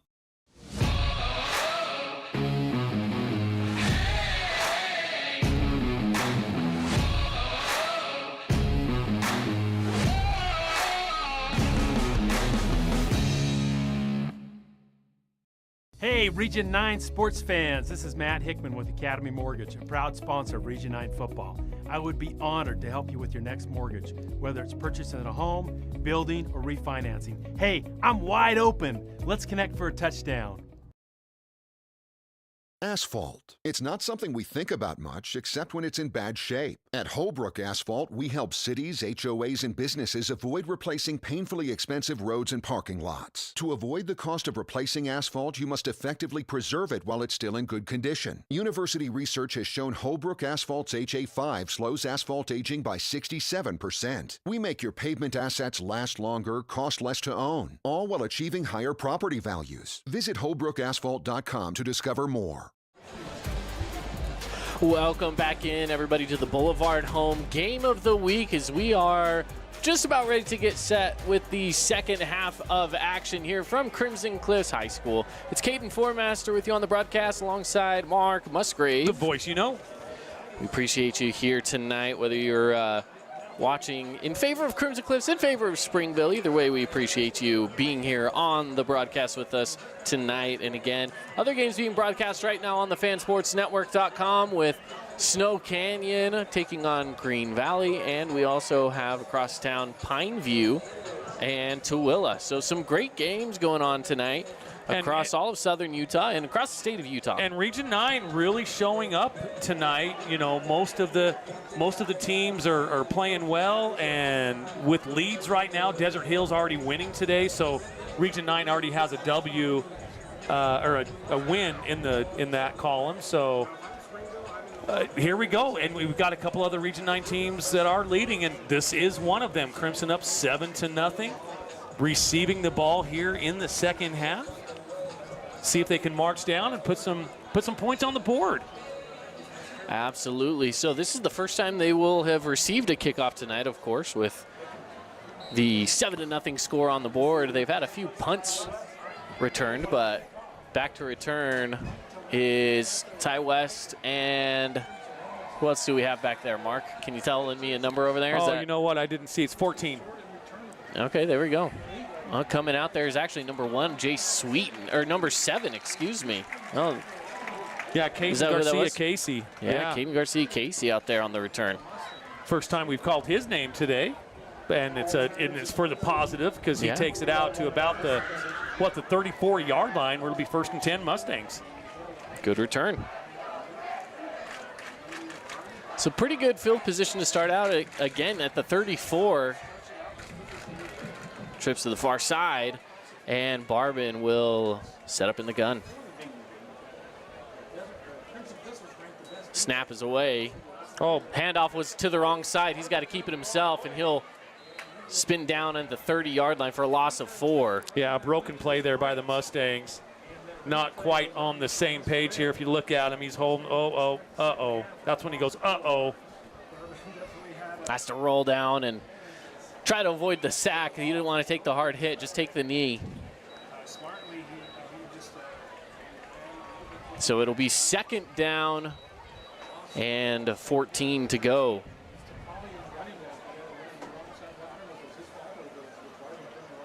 Here's the snap. He's again rolling out to pass.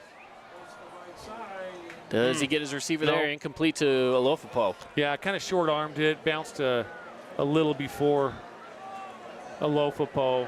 Didn't have really a chance to get that. That's a long throw for a quarterback. Tough pass to make. It really is. Tough pass to make.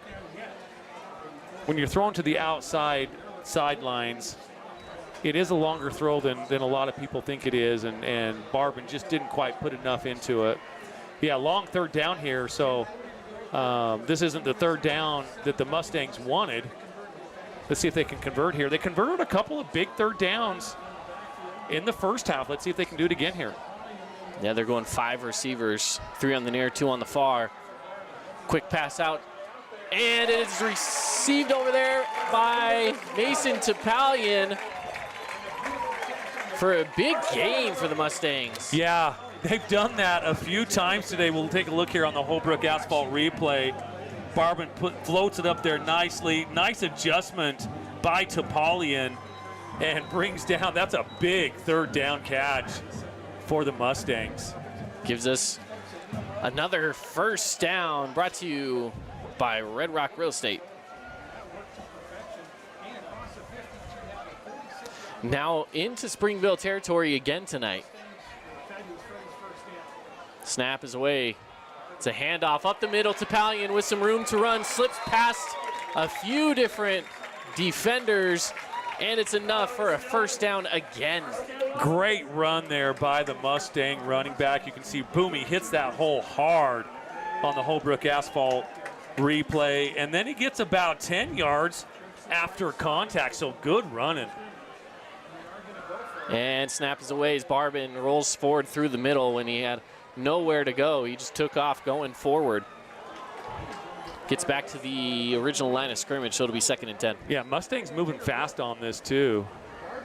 They've got guys running on, running off, and it looks like there's, oh, okay, here we go. I thought the official was slowing things down a little bit, but we're going.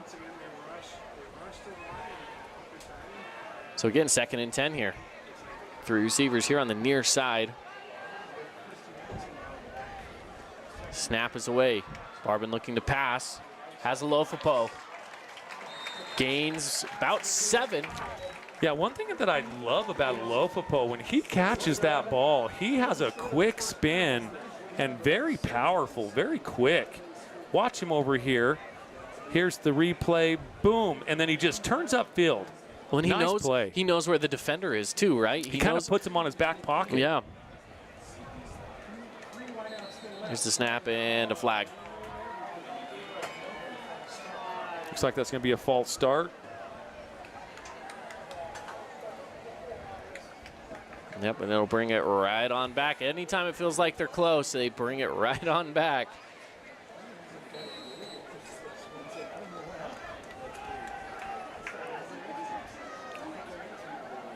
Already 3 minutes and 4 seconds, though, eaten off this third quarter clock by the Mustangs. Barbin takes a snap. He drops back, looking to pass downfield. Has an open receiver in the middle.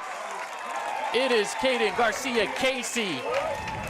Garcia-Casey with getting his name called here in the second half. Great play, great throw by Barbin. Put it right on the numbers on that slant. Beautiful play, had him wide open. And Garcia-Casey knew it too. He knew he was open. He was looking at him like, I got this. As snap is away, and it's a handoff to Chris Jansen. Chris Jansen at the 5 and the 4 dives in for the touchdown. Great effort there by Chris Jansen. Let's go ahead and take a look at this on the Holbrook asphalt replay. He gets the ball, kind of runs off the angle there, off of the right tackle. Boom! Touchdown Mustangs.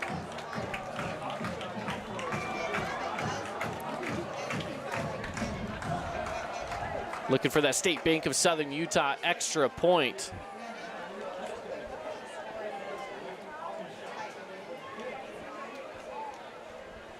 And the kick is up, and it is good.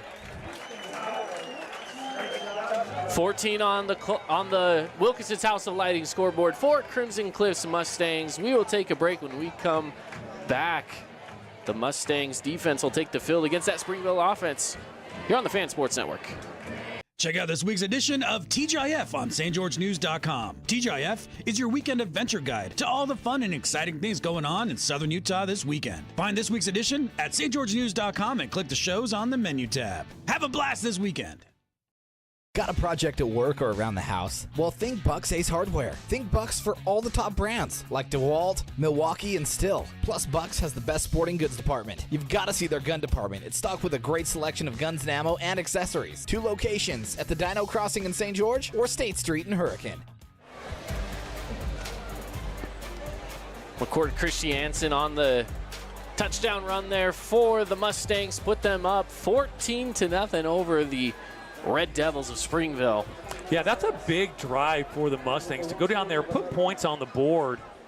And again, if they can just hold this 14-0, maybe get another score, maybe 17-21-0, it'll make this Red Devil offense do stuff that they're not accustomed to doing, and that's pass the ball more in the fourth quarter. We'll see. We'll see. Again, this Springville offense will come out at the 20-yard line. And really, this Crimson Cliffs team is proving why they were in the state championship game last year, why they were ranked in preseason #1 in not only Region 9, but #1 in 4A, and why their defense was ranked #1 in the entire state, 1 through 6A. They are really putting on a display tonight with, again, shutting down this Red Devil running game and keeping them scoreless so far here. We're a few minutes into the third quarter, and what a great job they've been doing. Yeah, 8:32 left to go here in the third. And it's a run up the middle. Slipping some tackles. Still on his feet. Finally, it takes 8 of the 11 Mustangs to take him down. Well, is that an announcer's jinx right there? It might have been. We just were talking about it. Yeah, I gave him praise, and then a big hole, 19-yard gain by the big running back. And he's a bruiser, man. He really does remind me of Josh Jacobs a lot. Yeah, he finds ways to just he not only has a way to just find the hole and cut through it, but he carries defenders on his back. Tavita Valetti. Yeah, his yards after contact are very high. They see Adi Valetti on the snap, and he'll hand off to Valetti, and it'll be a short gain of a yard or two. They'll give him 2 yards. Yeah, nice stance there by the defensive line of the Mustangs. They filled their gaps, kept him contained, and that's what they've been doing most of the night is right there. That run just prior to that play. That's been the exception to the rule tonight. Absolutely. Ball now on the 41-yard line. It's 2nd and 8. with 7:38 left to go here. Crimson with that 2-score lead, 14-0 here on the Wilkinson's House of Lighting scoreboard.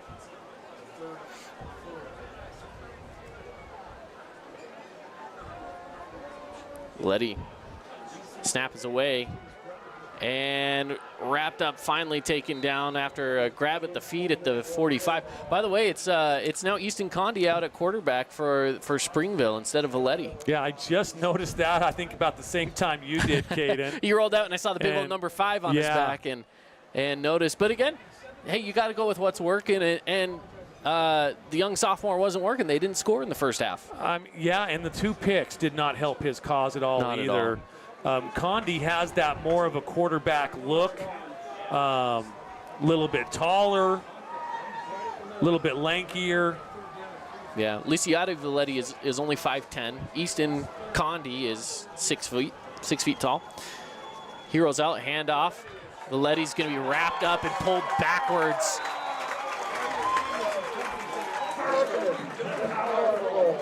Parker Andrus on the play there. Yeah, Parker and I believe Rowan Williams also, yes, number 97 also went on the play.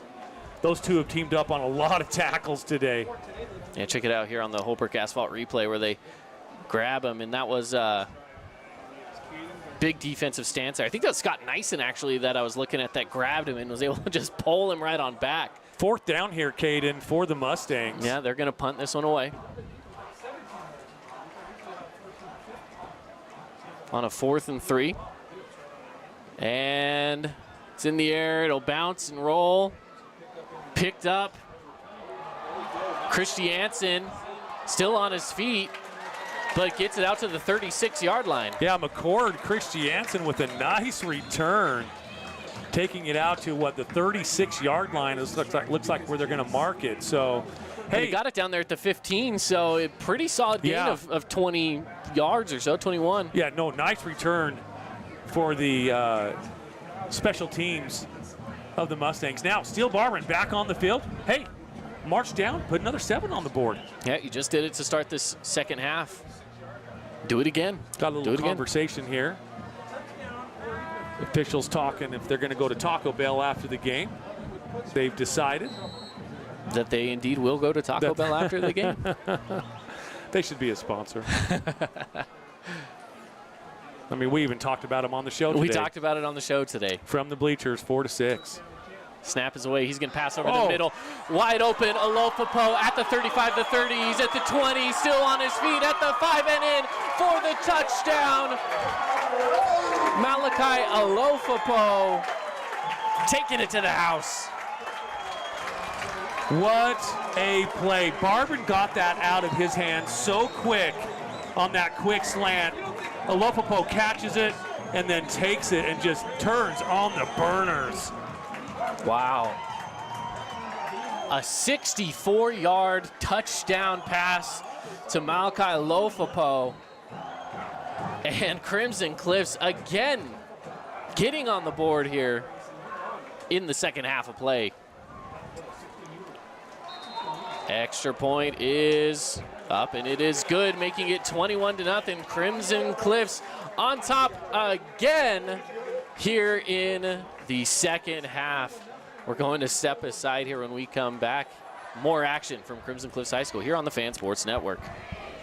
First Ace Hardware is conveniently located. First Ace Hardware is conveniently located in St. George on the corner of Bluff Street and St. George Boulevard with 30,000 square feet of lawn and garden, paint, tools, fabrics, sporting goods, and the most complete nut and bolt section in town. First General Store, the Big Ace store on Bluff and on Main in Cedar City. Create your own relaxing, comfortable space. Boulevard Home offers the guaranteed best prices on furniture, appliances, mattresses, and more. And buy with no interest financing. Shop Boulevard Home, because home is who we are. Crimson Cliffs on top with the one play. It was a one-play drive. It really was. That's all they needed. Great pass by Barban. Got it out of his hands so quick, and then Alofapo caught it and just turned upfield, and nobody could catch him. And the ball will roll into the end zone for the touchback. So this is what's going on right now. This has been perfect third quarter for the Mustangs. They put 2 touchdowns on the board. They're up 21-0. So at some point, the Red Devils are going to have to go out of character, go out of what their comfort zone, and they're going to have to pass the ball a little bit more.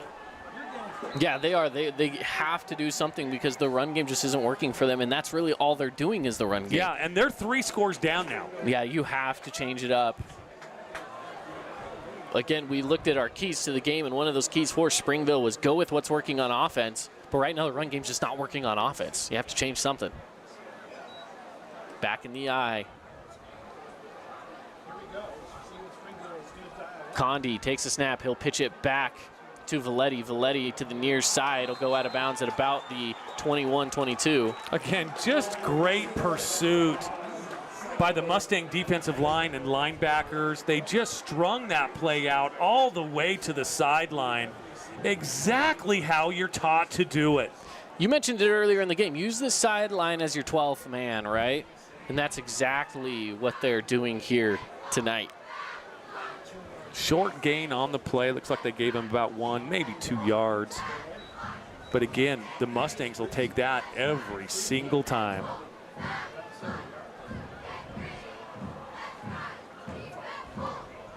Here's 2nd and 8. This time taking it up the middle.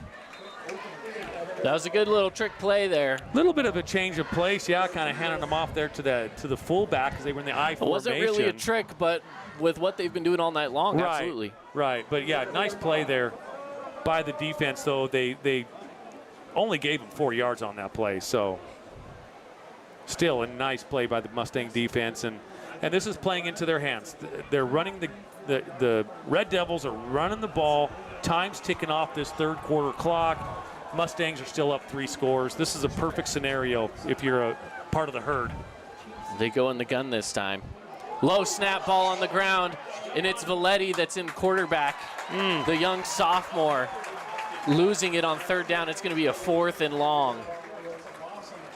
You know, sometimes when you swap out quarterbacks, the cadence sounds a little bit different, and it kind of messes up on the offensive line. That was a center. That was a low snap by the center. Yeah, Parker Andrus getting there first. He'll pick up the sack. Brought to you by Scooters Coffee and Hurricane. That's one of the reasons why I don't like 2 quarterback systems, though. It's just it just changes things up just enough. The chemistry, the cadence count, all that kind of stuff. So the dynamic is just a little different. Yeah. Well, they have their punter sitting back there on the goal line. The Mustangs should get this ball in good field position. And it's a decent punt. It'll fall down at about the 45, nearly hitting. Takes a Mustang bounce. Nearly hitting a Crimson player. It bounces out to about the 41, where Crimson Cliffs will take over. Yeah, again, short field now coming up for the Mustang offense. And I'm going to go out on a limb here, Caden, and say if the Mustangs put 6 or 7 on the board here, this game could be close to being done. Yeah, right now, again, we know that this is an explosive offense from Springville, so we can't count them out but just their explosiveness comes from the running game. Yeah, and the running game's just been stuffed up. They're going to have to pass the ball. They're going to have to do something outside their comfort zone, and I don't think they have it in them. 1st and 10. Snap is away. Barbin to hand it off. Christiansen with a short gain up the middle for a gain of 2.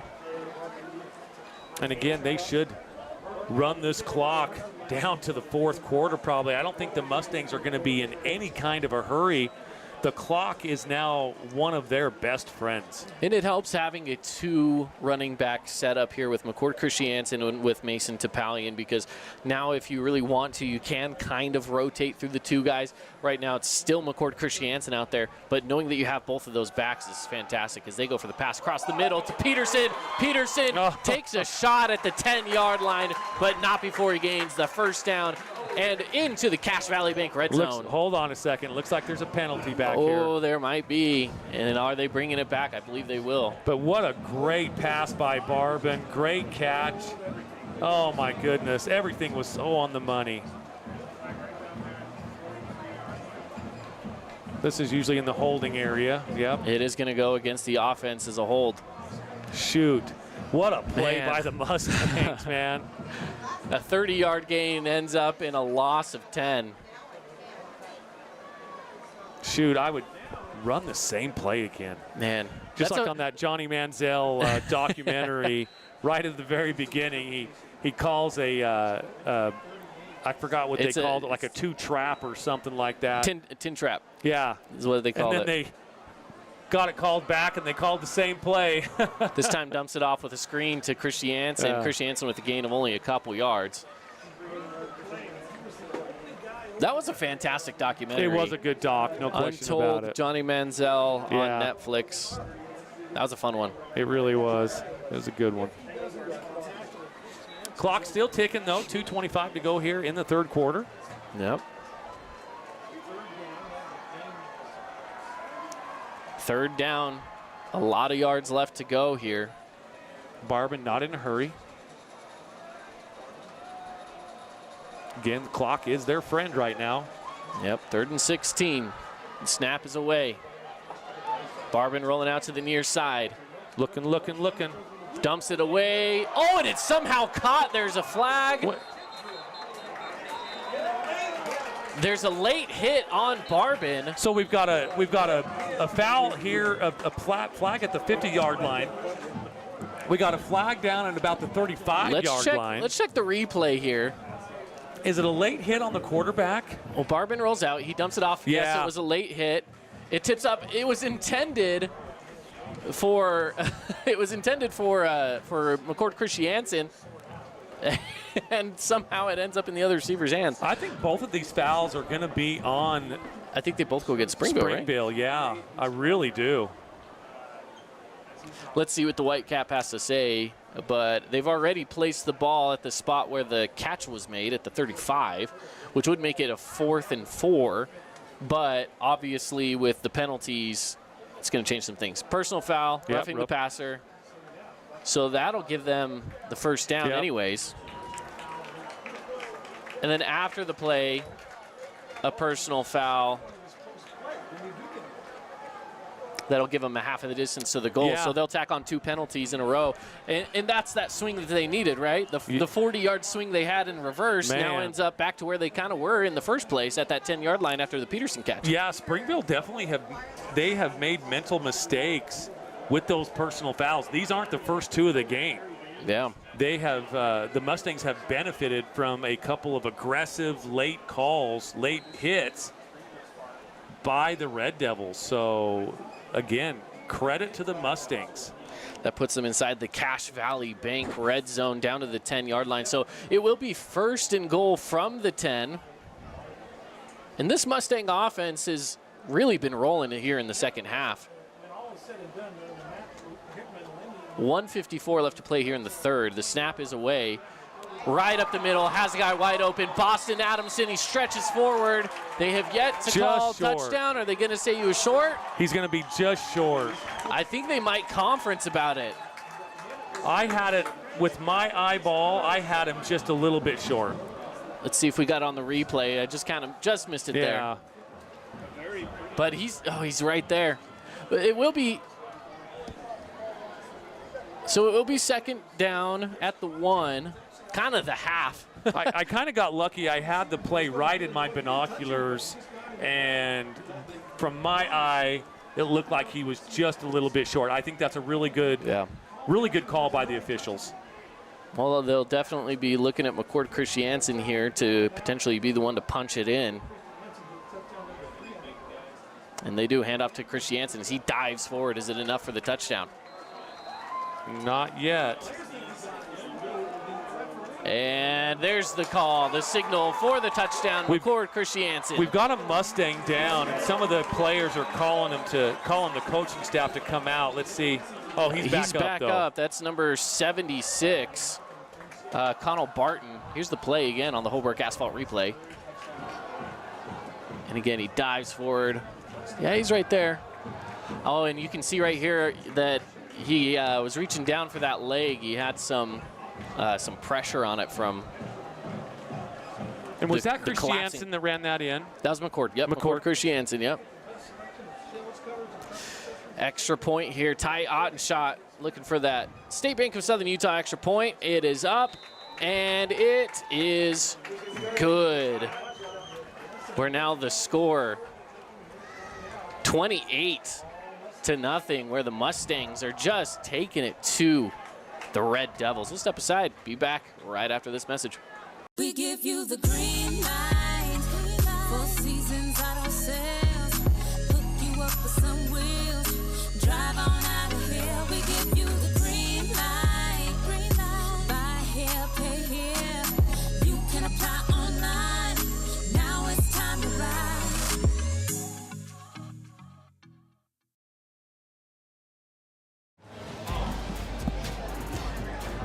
Crimson Cliffs is on top 28-0 after another big score. Yeah, 55 seconds here to go in the third quarter. This game has really moved along quite swiftly, and that bodes well for us, and especially for you, because you got another 45-minute drive home after the game. Yeah, that's right. That's right. You have a 45-minute drive. I have a 4 to 5 minute drive. Yeah, that's pretty accurate. Beautiful kick right down to the 1 yard line. Pretty good hole though. Takes it all the way back out to about the 22.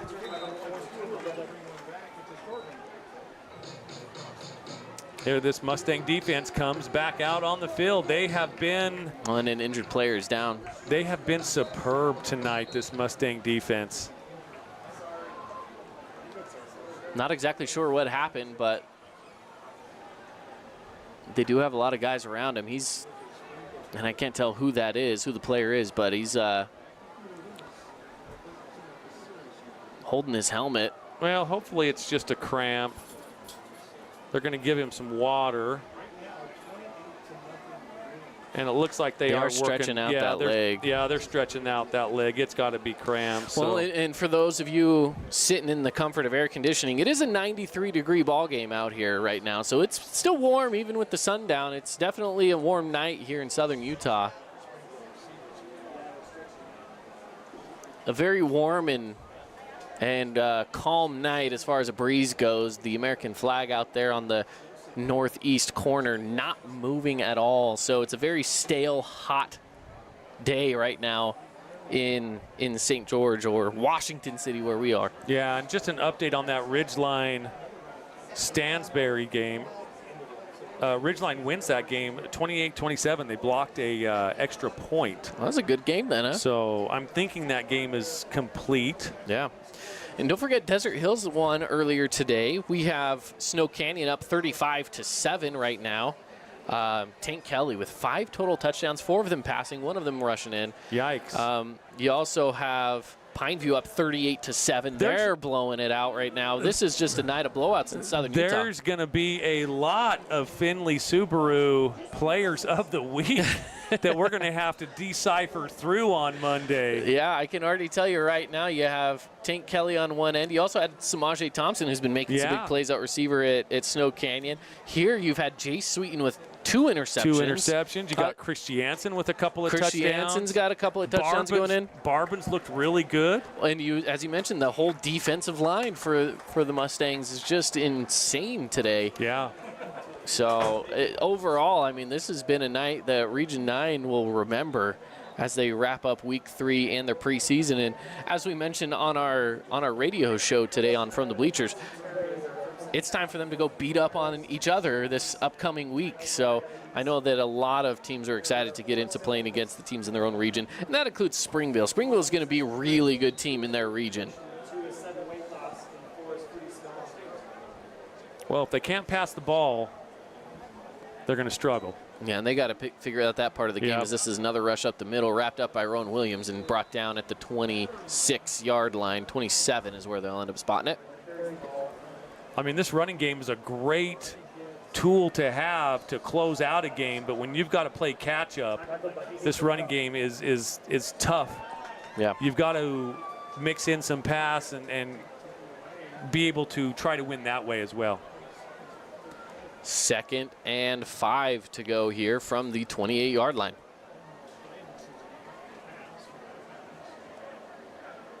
The snap is away. They'll pitch it back Valetti taken across the far side. Gets the first down and a little bit more before he's finally brought down. That's going to take us to the end of the third quarter, where the score on the Wilkinson's House of Lighting scoreboard is 28-0 right now, with Crimson Cliffs well on top as we, again, head into the fourth quarter when we come back after these messages. Inspired design. Ultra-quiet operation. To you, it's a Bryant Evolution cooling system. To us, it's the ultimate machine.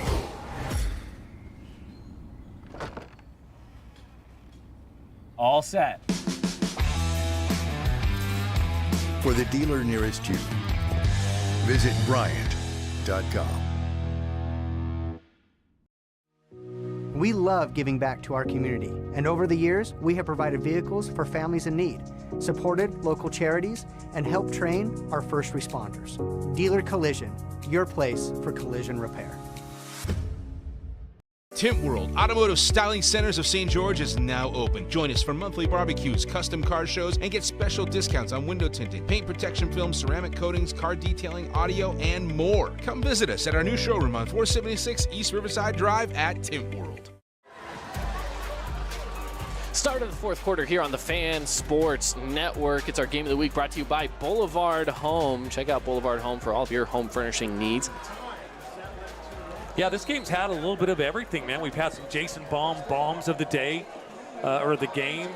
A couple of those bombs called back as well due to penalty. A handoff, gain of 3 to the 41-yard line. Yeah, again, the Mustang defense doing a good job, just keeping him 2, 3, 4 yards. Occasionally he'll break one for 12 or so, but this Mustang defense, I've got to give them a good A- with the way they've played tonight, maybe even an A. No, absolutely. If you're holding them scoreless, you probably should just give them the A. They've played really well. They played extremely well. Only allowing 3 yards there, making this a 2nd and 7 from the 41.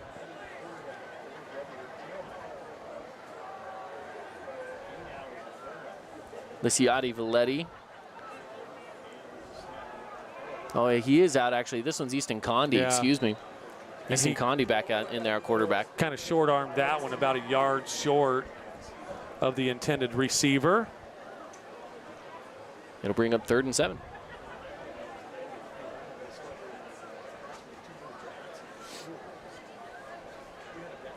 Caden, I think I'd be one of those teachers that just doesn't give A's, though.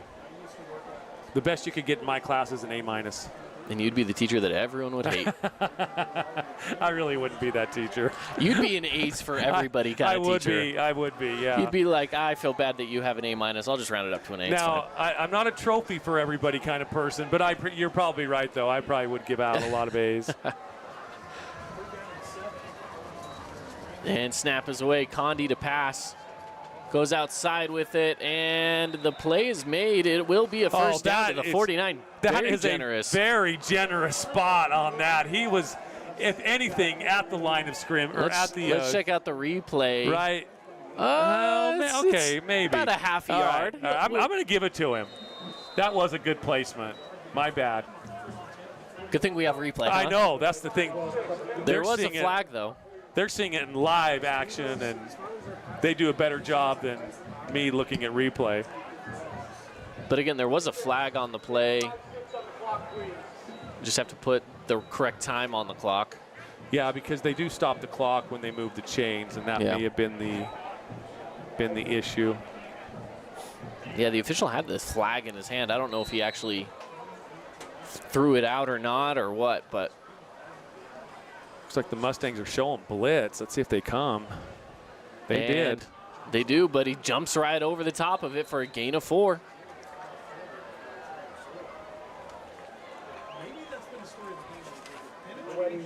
Nice tackle by McKay Wright to keep that to a 4-yard gain right here.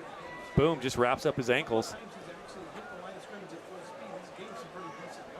If McKay doesn't get that, he's going down and gaining a big gain. So McKay Wright with a nice, I'm not going to say a touchdown saving tackle, but certainly a big gain saving tackle. There is one update from Hurricane, a high-scoring first half, by the way. That game getting a little bit of a later start. I'll give you that after this play here. Again, no gain on the play. But Hurricane and Hillcrest, 35-21 at halftime. Wow. Hurricane on top. Way to go, Tigers, huh? Yeah, hey, I'm telling you what, it's been a pretty good night for Region 9 tonight. Yeah, so far we've seen one win with Desert Hills. Every other team right now, and I haven't got a Cedar update in a while, but most teams are on top. We just got an update, 13-10 Canyon View at the half. I know that Dixie's been struggling tonight.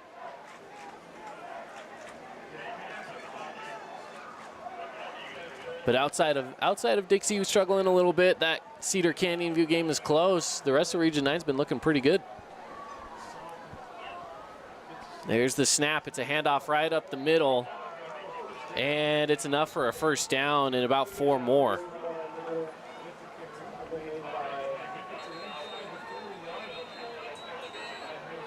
And it looks like there is an injured player out there on the field for the Mustangs. So the crew will come out onto the field to see what's going on with that player.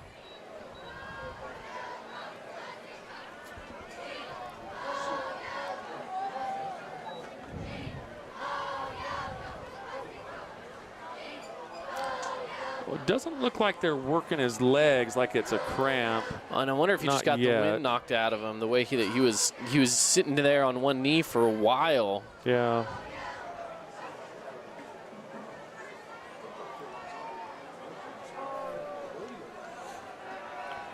Yeah, it's been a good officiating crew tonight. We want to certainly give them a shout out. Travis Roberts, Chad Veeder, Donald Hewlett, Tim Welsh, Casey Peasley, and Devin Soley.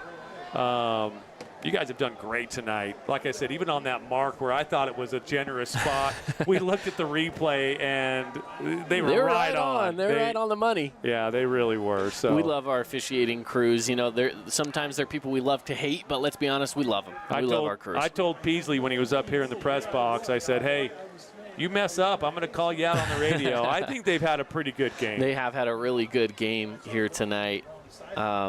And so far in this one, again, they've had some good calls that they've had to make. And every call I feel like that they have made has been accurate. You know, they've made a few roughing the passer calls. Some of those more difficult ones where they can be up to interpretation. But you know what? I feel like their interpretations have been fairly accurate. So coming off the field is Trevor Peacock. And he's walking under his own power. Or, excuse me, no, that's number 42. That's Brayson Phillips. I thought that was number 12 at first. Excuse me.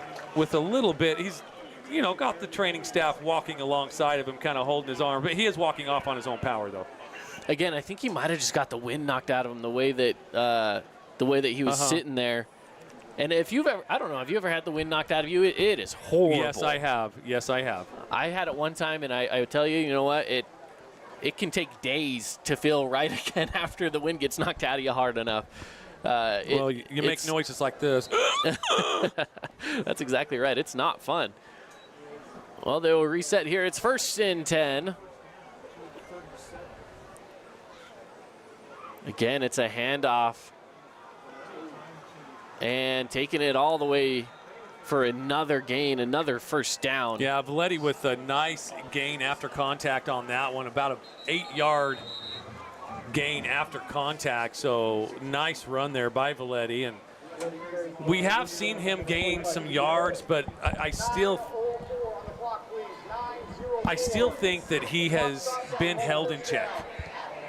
Again, his first 2 games, 5 touchdowns against Dixie, 5 touchdowns against in their next game. So 0 touchdowns tonight. And the snap is away, handoff up the middle. And still rolling forward again. He just finds ways to get the ball moving. But again, this is not going to be a way that Springville is going to win this game. I mean, the clock just continues to tick. The clock is in Crimson Cliff's favor, up 28-0. This is a great closing offense, but an offense to try to catch up in a game, it's just not. Yeah. And again, the clock continues to run at 8:15. Going back to the I formation where they've been before. Nice Valetti rolls out. Continues to push forward, and it takes the out-of-bounds line to finally stop him. Yeah, another good stiff arm there by Valetti. You can check it out here on the Holbrook Asphalt replay. Boom, right there. Yeah, big stiff arm. I believe that was Rigby Moss. So this is the first time that really Springville has threatened the red zone. It's the first time they've been goal in. line. It's the first time they've been in the red zone, in the Cache Valley Bank red zone. And ball is placed at the 6-yard line, so they have a pretty good shot here as Easton Condi gets under center. Condi takes the snap, hands off to the fullback. Pushing forward is Finau, and gets to about the 2. Yeah. So Mo Finau with a solid gain there. Yeah, another one of those quick little turnaround handoffs to the up back. But again, and the clock just continues to tick. And maybe Springville, I'm not going to say they have thrown in the white flag, but maybe they're just working on things right now for their region play. I mean, you are down 28-0. I don't know if I would throw in the white towel that fast, but there we go, touchdown. They get in there for the touchdown. Their first score of the evening comes nearly halfway through the fourth quarter. Yeah. Yeah, and Valetti finally gets into pay dirt to get him his 11th touchdown of the season, and he is by far out in the lead for touchdowns. The extra point coming up here, brought to you by State Bank of Southern Utah.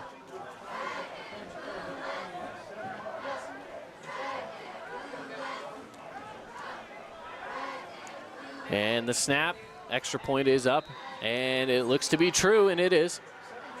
Making it 28-7 on the Wilkinson's House of Lighting scoreboard. We will be right back after these messages from our local sponsors. Create your own relaxing, comfortable space. Boulevard Home offers the guaranteed best prices on furniture, appliances, mattresses, and more. And buy with no interest financing. Shop Boulevard Home, because home is who we are. Relatives coming to visit, not enough room, or maybe you're looking to host a family reunion and need a house with a pool? Well, Red Rock Vacation Rentals has got you covered. From 2-bedroom condos to 10-bedroom luxury homes, they truly have something for everyone. Plan your perfect getaway or staycation. Visit stgeorgeutahvacationrentals.com. Did you know that St. George News has a new app? Download the St. George News app today and stay up to date on everything happening in Southern Utah. Get instant notifications on news, weather, sports, and more. Download the app today and get your local news now. Crimson Cliffs to receive after the touchdown from Springville. It's now 28-7 up on the Wilkinson's House of Lighting scoreboard. Garcia Casey back to receive. Again, they're looking for that onside kick, so they only have one guy back. And they do try to go for the onside. It doesn't go anywhere near 10 yards, so they'll just let it roll. And there is a flag.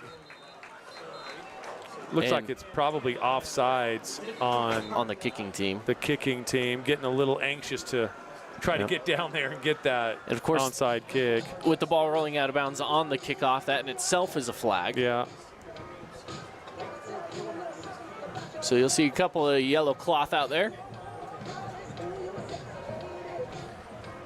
I remember the PA announcer for Dixie High School when I was in high school.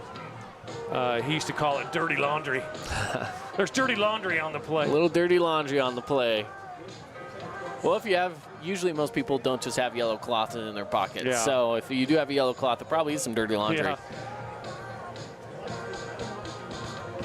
Officials just kind of huddling right now. And I think they're trying to decide what to do if you had an offsides on the kick and then, of course, the ball going out of bounds.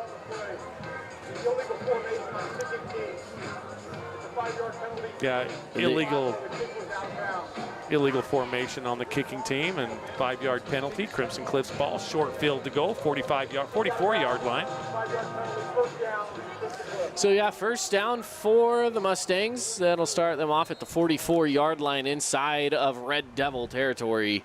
And they will send out 5 receivers with a new quarterback into play. He's going to take it right up the gut with a big gain and continues to go down all the way to the 27-yard line. Darius Strickland for the Mustangs comes in and says, hey, look at me. I'm pretty good. And Strickland is good on his feet. We saw this in week 1 in the first home game of the season where he came in with some decent minutes and it was able to just do a lot on the ground, right? And we'll see if he can continue to do that here tonight as Strickland back out in the gun. Hand off to Kason Black. Black slips, sit, falls forward just enough to get right back to the original line of scrimmage.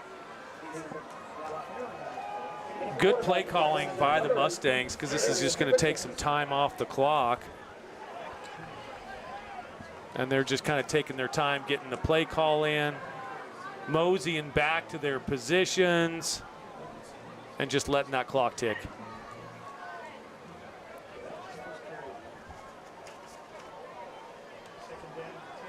So 2nd and 10. Strickland with the pass to the outside and dropped. Okay. I take that last comment back because now they pass the ball, now the clock stops. And that was intended. Just kidding. That was intended for Alofapo. 6:25 here to go in tonight's game, Caden. This game has kind of gone quite quickly. And we've had a couple of play stoppages due to officials huddling up and conversating and a couple of little cramps. But, yeah. I mean, this game could be close to being over without those. Strickland takes the snap again. He keeps it himself. Quarterback keeper. He runs with it right up the middle. He got enough for a first down. There is a penalty marker here on the near sideline. We'll see what the flag is on the play, but here's your Holbrook Asphalt replay first. Oh, and now another penalty. The Whitecap just threw it up. He was kind of looking at the sideline over at Springville, so we'll see what this is. Maybe there's an unsportsmanlike conduct over there. And he threw it with authority. He threw that. Travis probably threw that flag in the air probably about 50 yards. 50 is quite a ways. Sideline warning, Crimson Cliffs. Unsportsmanlike conduct. Assistant coach on Springville. Half the distance to the goal. So it was a sideline warning against Crimson, if you couldn't hear that. Sideline warning against Crimson, but then there was an unsportsmanlike conduct call against the assistant coach of Springville. He must have said a magic word because I'm telling you, Roberts threw that flag so high in the air. Now, I don't know why you're doing that when the flag was thrown against the other team. Yeah. And you go and you ruin it for yourself. Well, the assistant coach obviously saw something that wasn't called. Maybe a holding call or something like that. Sure. So that's, I'm sure, kind of what happened. Here's the snap. Again, keeping it himself is Darius Strickland. And he just plows in, stays on his feet. That's a dealer collision hit of the game if I've seen one. A good collision right there. I love that he just put his shoulder pad down and said, I'll take you on, backer. I like that. Yeah, that was nice. That is a good dealer collision of the game right there. Yeah. Big hit of the game, as we call it. I'm going to call it a collision, Caden. I like it. That seemed more like a collision than a big hit. That was definitely just a good collision. Clock still keeps on ticking, 5:20 and running. And the whistles come out.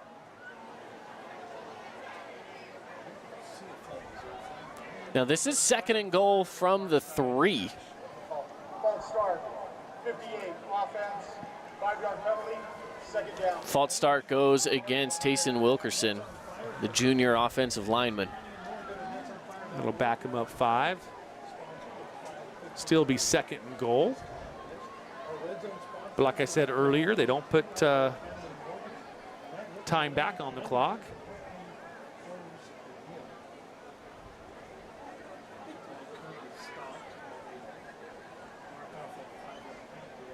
ball boy running the ball out there. And wasn't quite sure where he was going with it. Yeah. That's got to be a fun job for a kid of that age. What was he, 8, 10, 12 years old? I did it one time at around 13 for one game. I did it for one game, and I got to tell you, it was a blast. It was a fun time. It would be fun. He looked younger than 13, though, Kate. Yeah, he was a bit younger than 13. Here's the snap. Strickland, again, takes it himself. He's got someone coming up behind him, though. He's going to go down with a loss. Well, he caught the snap. Looked like he fumbled it for just a second, and it gave that defense enough time to come in and really chase him down and get him behind the line.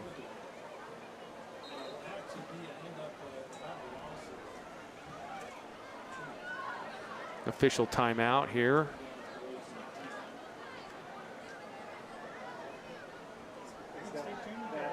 His helmet wonder if his helmet came off, and so he has to come out for a play because could be. Now number 19, the junior Ryder Sherritt is going in to QB.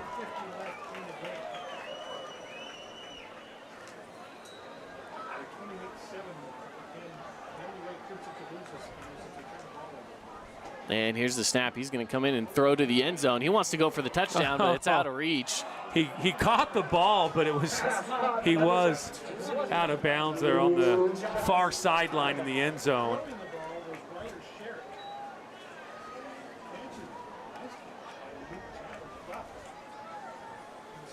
So it looks like the field goal team is coming out, Caden.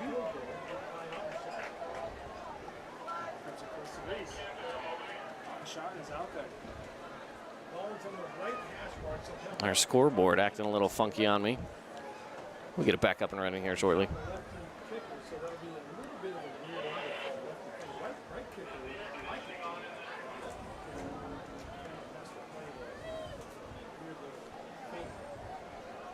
Maybe, huh?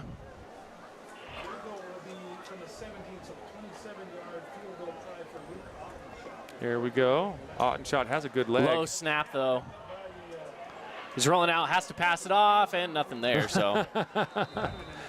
Hey, if that's the worst thing that happens to Crimson tonight, and I think that is about the worst thing that's happened just about to them. it, yeah.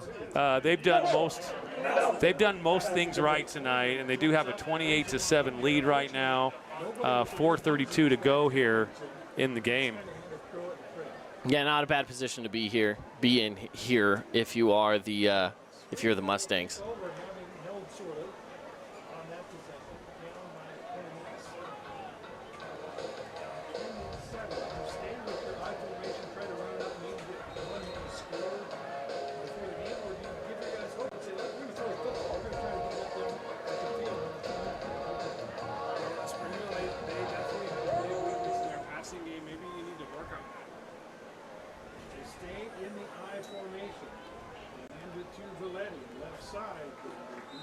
And not much there.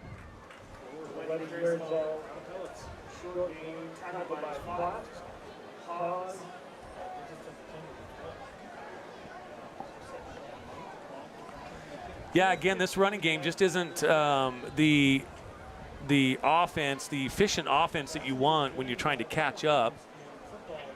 And they continue just to run the ball, though. Whether you like it or not like it, they just hold to their personality and they just keep doing what they do well, and it's the running game. But when you're down 28-7, that's tough.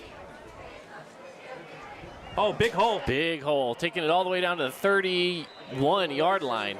Yeah, big gain, but it's just too little too late in this game. Yeah, way too little too late. Tooele just scores over at Pineview, but Pineview still up 45-21. Wow. Yeah, some big scores tonight across the region and across the state. First down. Again, it's a handoff up the middle. Bit of a gain. Max Harris is the running back right now in the game. And it's a final over at Snow Canyon. Snow Canyon wins 35-15. So the Warriors, again, another Region 9 victory tonight. This one looks like it's going to be a Region 9 victory. And it very well should. I mean, it's 34-7.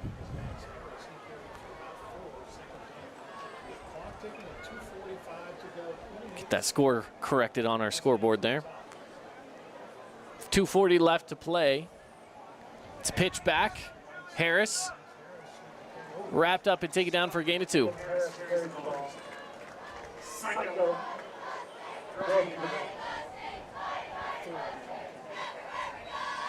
Looks like we got a final out of Canyon View and Cedar, where Canyon View gets the win, 20-17. It's a close one over there, but Canyon View getting the win over their crosstown rivals. Well, with 2 minutes to go in the game here, Caden, I'm going to say this game's in the refrigerator. The door's closed, the light's out, the eggs are cooling, the butter's getting hard, and the jello's jiggling. Yeah. They had the score up there as 34-7, and I thought that was weird. They put it back to 28-7, what it should be. There's a big run up the middle, tripped up, and taken down is Finau.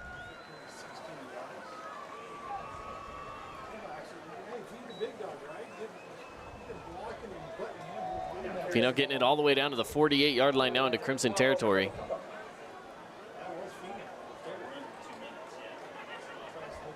And the clock continues to run. They stopped it for just a little bit to get the ball set, but only 1:30 left to play here in this game.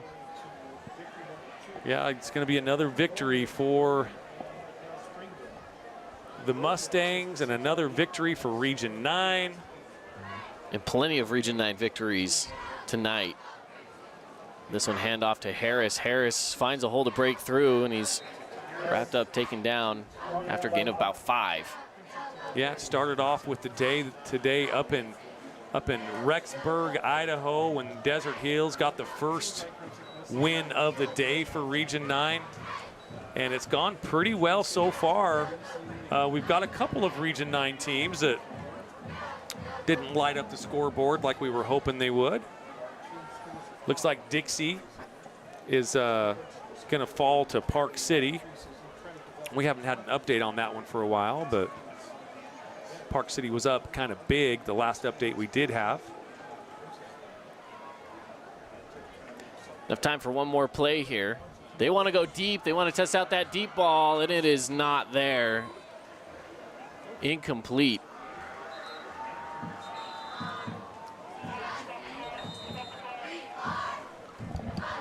They're going to put some time back on the clock as it was still ticking after the incomplete pass. Probably around to 22. I think about 6, 7. Yeah, I was going to say 22. Yeah.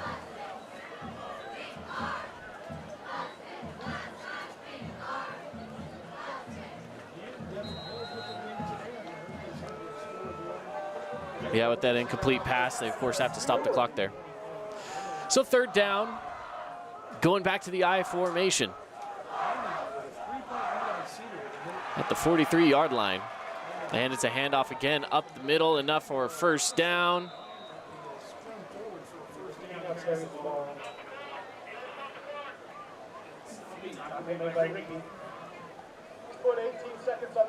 And they're going to put another 18 on the clock. Again, it feels just like this last minute's moving a little slow. They've had a few incomplete passes. They got to move the chains a couple times. Pineview, by the way, 52-21 right here. They can really put some points on the board. Well, I got another note that said, never mind a late flag, so maybe that's not the case. Still, though. Here we go. And incomplete again. I will tell you, the Mustang corner right there, he actually had great position, almost like he was the receiver. So great coverage there by the corner. Yeah, great coverage indeed. And that's just been the story of Crimson Cliffs tonight. Just good defense all around. Last play of the game right here, unless there's a defensive foul here, Caden. Yeah, this will wrap it up for us. The clock hits 0 and an interception. Nope, ball's on the ground. Doesn't matter. Game's over. Game is over indeed. That is the final. 28-7. Crimson Cliffs will get the win, and they will move on into region play with a 2-1 record, undefeated at home, 2 wins at home. And Region 9 having themselves a night tonight. Yeah. Well, we will take a break. When we come back, it's the Johnson Pediatric Dentistry post-game show. Make sure to stick around as we wrap up the game, hand out all of our awards, and more. All of that coming up next. When it comes to your child's teeth, Dr. Cody and his experienced staff at Johnson Pediatric Dentistry are game changers. So when it comes to checkups, a toothache, or any problem with your kid's teeth, call experienced veteran Dr. Cody Johnson at Johnson Pediatric Dentistry, 628-0511. Nets on Fire is the place to hoop in Southern Utah. Elevate your game with group or individual training with elite coaching. Hustle to netsonfire.org to learn more and see why so many rising stars hoop at Nets. Nets on Fire, building champions on and off the court. Relatives coming to visit, not enough room, or maybe you're looking to host a family reunion and need a house with a pool. Well, Red Rock Vacation Rentals has got you covered. From 2-bedroom condos to 10-bedroom luxury homes, they truly have something for everyone. Plan your perfect getaway or staycation. Visit stgeorgeutahvacationrentals.com. This cheesesteak is so freshly grilled, you can still hear it sizzling. I can hear it too. Me too. Actually, it's the Hello? Cheesesteak? grill. Grilled right in front of you. It's a Jersey Mike's thing. First Ace Hardware is conveniently located in St. George on the corner of Bluff Street and St. George Boulevard with 30,000 square feet of lawn and garden, paint, tools, fabrics, sporting goods, and the most complete nut and bolt section in town. First General Store, the Big Ace store on Bluff and on Main in Cedar City. Welcome back in, everybody. It's your Johnson Pediatric Dentistry post-game show here on the Fan Sports Network. It's Caden Formester and Mark Musgrave. A voice you know. As we are wrapping up the broadcast here, final score 28-7. And this one, all Crimson Cliffs, really was a late score from Springville, but not much there as Crimson Cliffs really just gets the easy win. Slower start, though. Yeah, 7-0 at halftime. Both defenses playing really well. Crimson really bottled up that Springville running game. They were able to stop Valetti, and nobody else had. Now, granted, only 2 games in, but nobody else has even come close to stopping him. The Mustangs did. Mustangs also got some turnovers. Jay Sweeten with 2 interceptions. They had a fumble recovery. The Mustang defense played so good tonight. Yeah. We've had some really just all-around good play on both the offense and the defensive side. Let's talk defense first because that's where the game really had the pressure put on them, and it was the defense just made their plays. So if we're talking about our Mountain Land Supply defensive play of the game, where are you leaning to on this one, Mark? I'm going with the first pick that Jay Sweeten had. It was down here to our left. And he just went up and got that ball at the high point, and it was just a phenomenal play. He read the ball, he tracked it, he had great hands when he went up and got it. I loved that interception. So did I. Absolutely loved it, and I am totally on board with you. Let's go for it. Mountain Land Supply defensive play of the game, Jay Sweeten on the interception. But hey, special shout out to the defensive front 7 of the Mustangs because they did such a great job of keeping that running game bottled up all night. So as a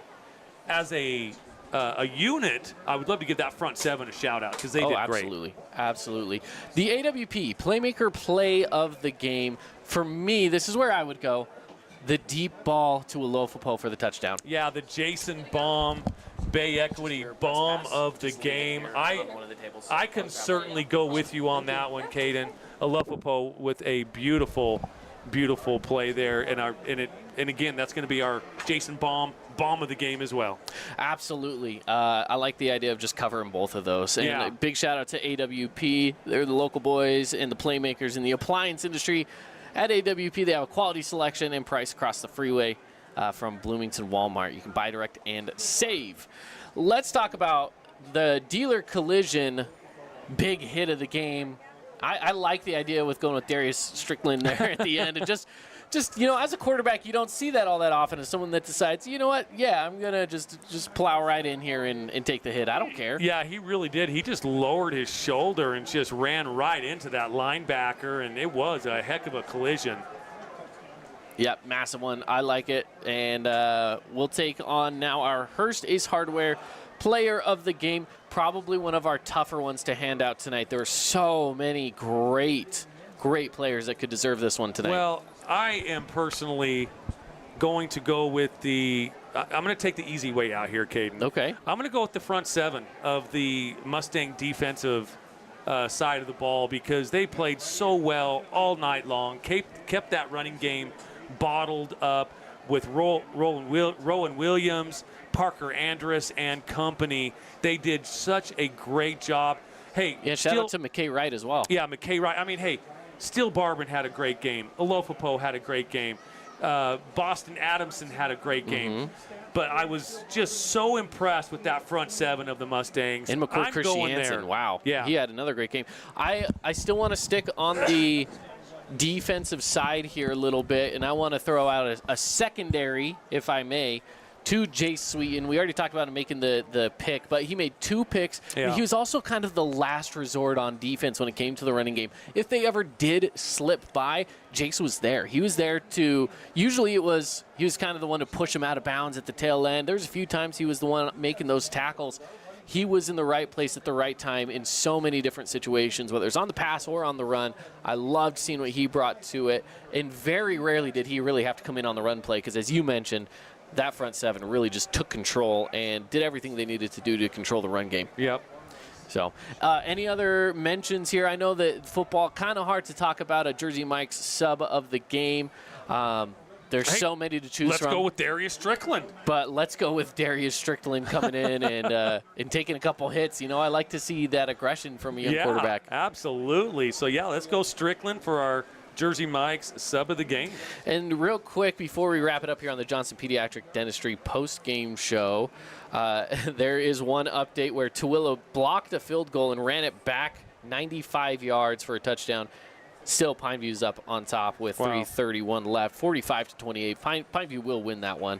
And again, Cedar fell in their game, and I believe Snow Canyon's still up in theirs. So, well, I think that Snow Canyon game went final a little bit ago. Snow Canyon wins 35-15. So, again, Region 9 having a good showing tonight. Dixie and Cedar kind of being the two that are not going to get the wins tonight. But, hey, a look forward to next week. Again, finally, preseason's over. Yes. Preseason is over. Now, Snow Canyon, they do have a bye the very first week, so it'll feel like they still have an extended preseason.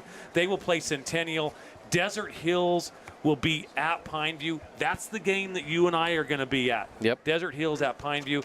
Hurricane at Dixie, and Crimson Cliffs will travel up to Cedar. I'm stoked. I'm so excited. We're going to have a great one next week between the Thunder and the Panthers. And a great one here tonight at Crimson Cliffs. Another great win for the Mustangs. 28-7 up on the Wilkinson's House of Lighting scoreboard. From all of us over here at Crimson Cliffs High School and on the Fan Sports Network, we had Hadley running the camera up top, and, of course, Mark Musgrave and myself, Caden Formaster, with you on the broadcast tonight. Have a good night, everybody, and we will be with you.